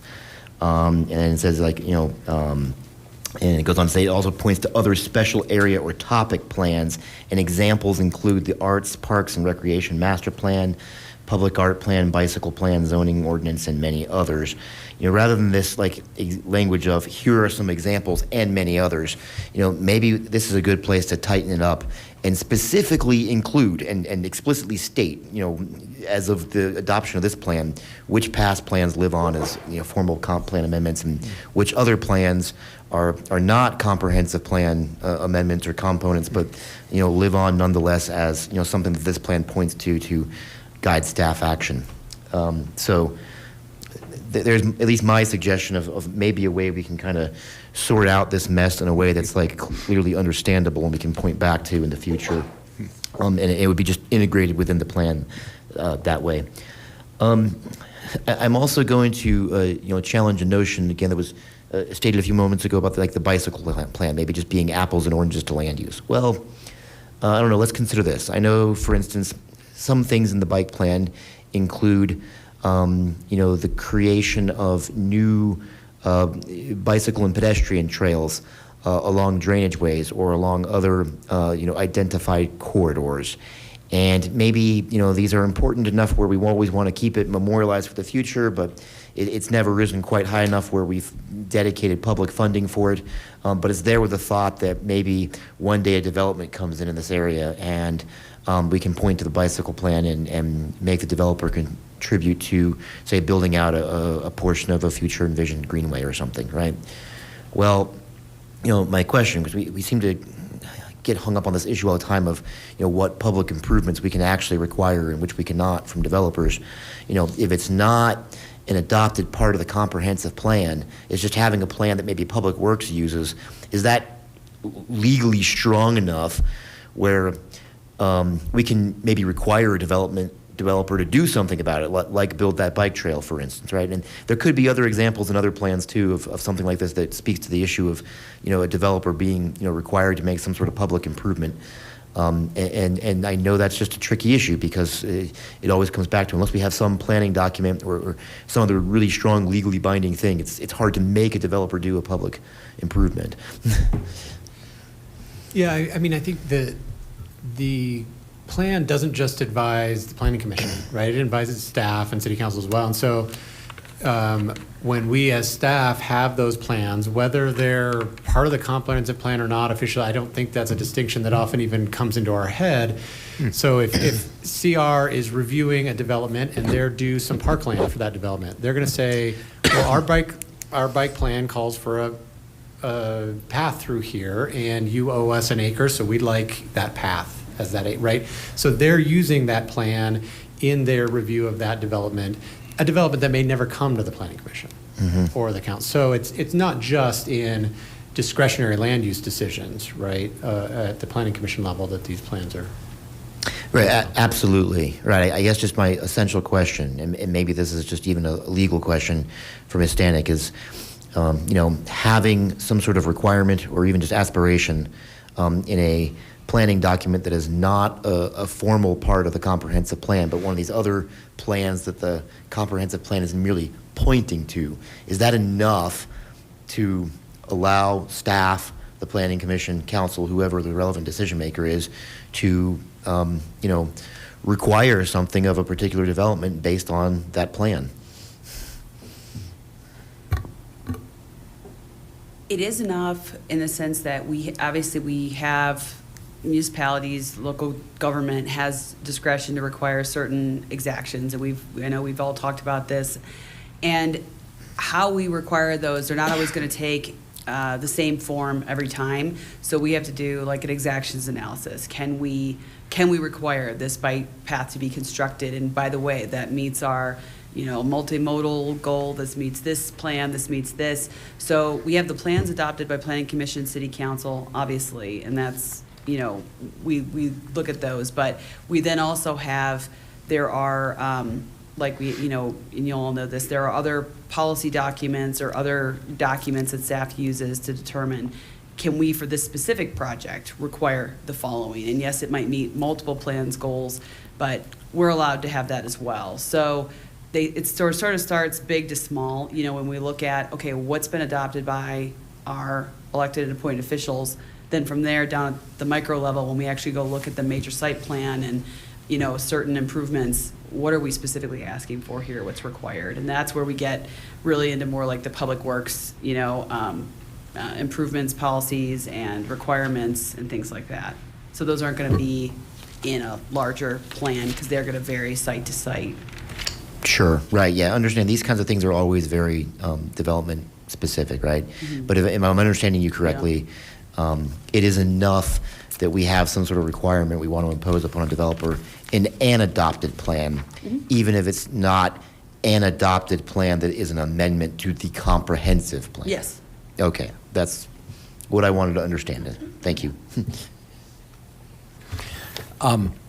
So I don't want the big picture good thing that you've done get lost here. You identified a fundamental problem with the last comprehensive plan, which was all of these action steps was not a great way to do it. And it didn't give you flexibility, and it didn't give you a chance to look at the metrics and whatever else. All that's fantastic. And I think that that's exactly the right approach. So that has come through clearly, and I, for one, am very, very comfortable with that. What I thought was going to do, if you guys can hang for a bit, I would like to talk about a handful of what I consider to be pretty small edits. And my suggestion on this would be to explain it, and others may have specific things. And then if there's consensus, I would hope that'd be sufficient enough for staff to incorporate. If there's a concern by staff, we can certainly take a vote on the issue.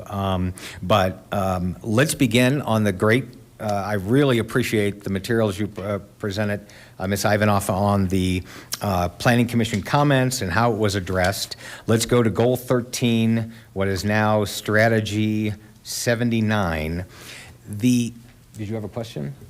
Yeah, I just wanted to interject. I think Ms. Ivanoff said earlier this evening that she was actually going to do a short presentation on that. I don't know if it'd be simpler for her to say her say there, and then we dive into your detailed questions or other questions from commissioners. Whatever commission's preference is. Commissioner Gribbly on this? I'm okay addressing them individually as requested. Is that all right? I guess. Yeah, whatever we think is easiest. Yeah, I think that the staff did a really good job at correctly representing the comments and explaining what they suggested changing and why. I still think there's a little massaging that has to happen, and I think I can go fairly quickly through them, which is on Goal 13, as we're looking at our sheet here, Strategy 79. I do think the concept was to say, if we're going to be revitalizing these old commercial buildings, decarbonization is one of the major objectives. So I know that the language I provided talked about using enterprise zones to promote decarbonization, and you did incorporate the using enterprise zones, but I think the more important idea there was not enterprise zones as much as it was, and I think it's fine to leave that in there, such as enterprise zones is fine, but I would insert, when you have that first sentence, identify underutilized and underperforming commercial areas and assist in their revitalization, including decarbonization. And I think that's important because we're trying to highlight that when you are renovating a private home, when you're renovating a commercial building, decarbonization should be one of the top priorities there. So I would just poll the commission to see if anyone would have an objection to that. If we were to recommend that we insert including decarbonization after revitalization in that second line. And I'm not seeing any. Excellent. Then let's go to goal 14. I am perfectly comfortable with the change that was made here. So I don't have anything further. I appreciate staff doing that. Now, on 40, okay, my strategy 40 on the next page. I completely understand the desire to say, look, we got to have metrics, we got to be data driven, we got to be science driven, we should be regional. All of those things are good. But the two things I heard about the sustainability plan were that this notion of reducing our overall city water consumption by 20% below the 2020 consumption by the end of 2025. I know we're already well into 2025. I have no idea if we're close to that or not. But it would be much easier for me to vote for this if that metric was continued to exist, especially in light of we're not quite sure the status of the sustainability plan. I would still like to see that metric on water conservation being decreased by 20% below the 2020 consumption by the end of 2025. I would like to see that in the comp plan. Is there any objection to that? Commissioner Buckley. Explain for me again your rationale for keeping a benchmark for a goal to be hit the year that we adopt the plan. In the plan. I just kind of think the plan is a little more forward-looking than right now this year. It is, but I think this is an example of what will inform the implementation plan. If what happens is we fail to meet that advisory guidance in the comp plan, then there should be something specific in the implementation plan to deal with that failure. I know that timetable is tight, but I have consistently heard that that is one of the two metrics that a lot of folks would like to see. May I Sure. comment on that one? Sure. Yeah. Ms. McCann. Okay, thank you. Uh-huh. I had a chance to check with my team on that one, and it turns out there's a couple challenges with that metric specifically that I just wanted to bring up. So, first of all, the way that we meter properties, it doesn't separate building use versus irrigation. We have no data set to implement this target, is what I'm trying to say. In addition, the reason we added the items about the state, following the state and Denver water goals, is because right now they're working on that. So we want to follow what they're putting forward and make sure that we're on track and align with what they want to do, and they're working on creating a goal right now. Yeah. Well, we may want to, or we may want to do more, or we may want to do less. So that's not actually a metric saying that we want to align with them, kind of abdicates what metric we had already adopted. I mean, generally speaking, I think that makes a lot of sense, but we have no assurance as of today what those water goals may be because they're just developing them. Well, we're going to work on those together, and we'd love your input on that, and maybe it does stay 20%, but we'll figure that out during the implementation process as we figure that out. So the sustainability plan was adopted a number of years ago, and it is not, I don't think it's reasonable to tell the residents of Lakewood we're starting from scratch on any of these metrics. It's just too late. We need to be moving faster, not slower. So this is a super small accommodation, which is, and I don't know why this wouldn't be you could evaluate this. This is the citywide water consumption. So that's those two combined, right? Irrigation and residential and commercial usage. Is that a number that cannot be known? Correct. And I apologize for interrupting, Chair. Sure. I believe we've lost our quorum. Mr. Medina informed me that Commissioner Overall is no longer online. Okay. Well, I just wanted to say I followed up via email to see if it was voluntary or she was disconnected. That was at 9:30. I haven't gotten a response yet, and as it stands now, we don't have a quorum of 5. okay. Then, council, your advice is for us to adjourn the meeting? Yeah, unfortunately, even to reach even the general consensus on some of these clarifying, minor corrections, we can't do that. Okay, well, Commissioner Buckley. Can we take a 5-minute break and see if Commissioner Overall can be reconnected? Certainly. Let's take a 5-minute recess.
The Planning Commission comes back in from recess. We do not have a quorum, and therefore we will be adjourning this evening. Our next public hearing will be on April 23rd at 7 p.m. It is April 23rd, is it not, Mr. Rice?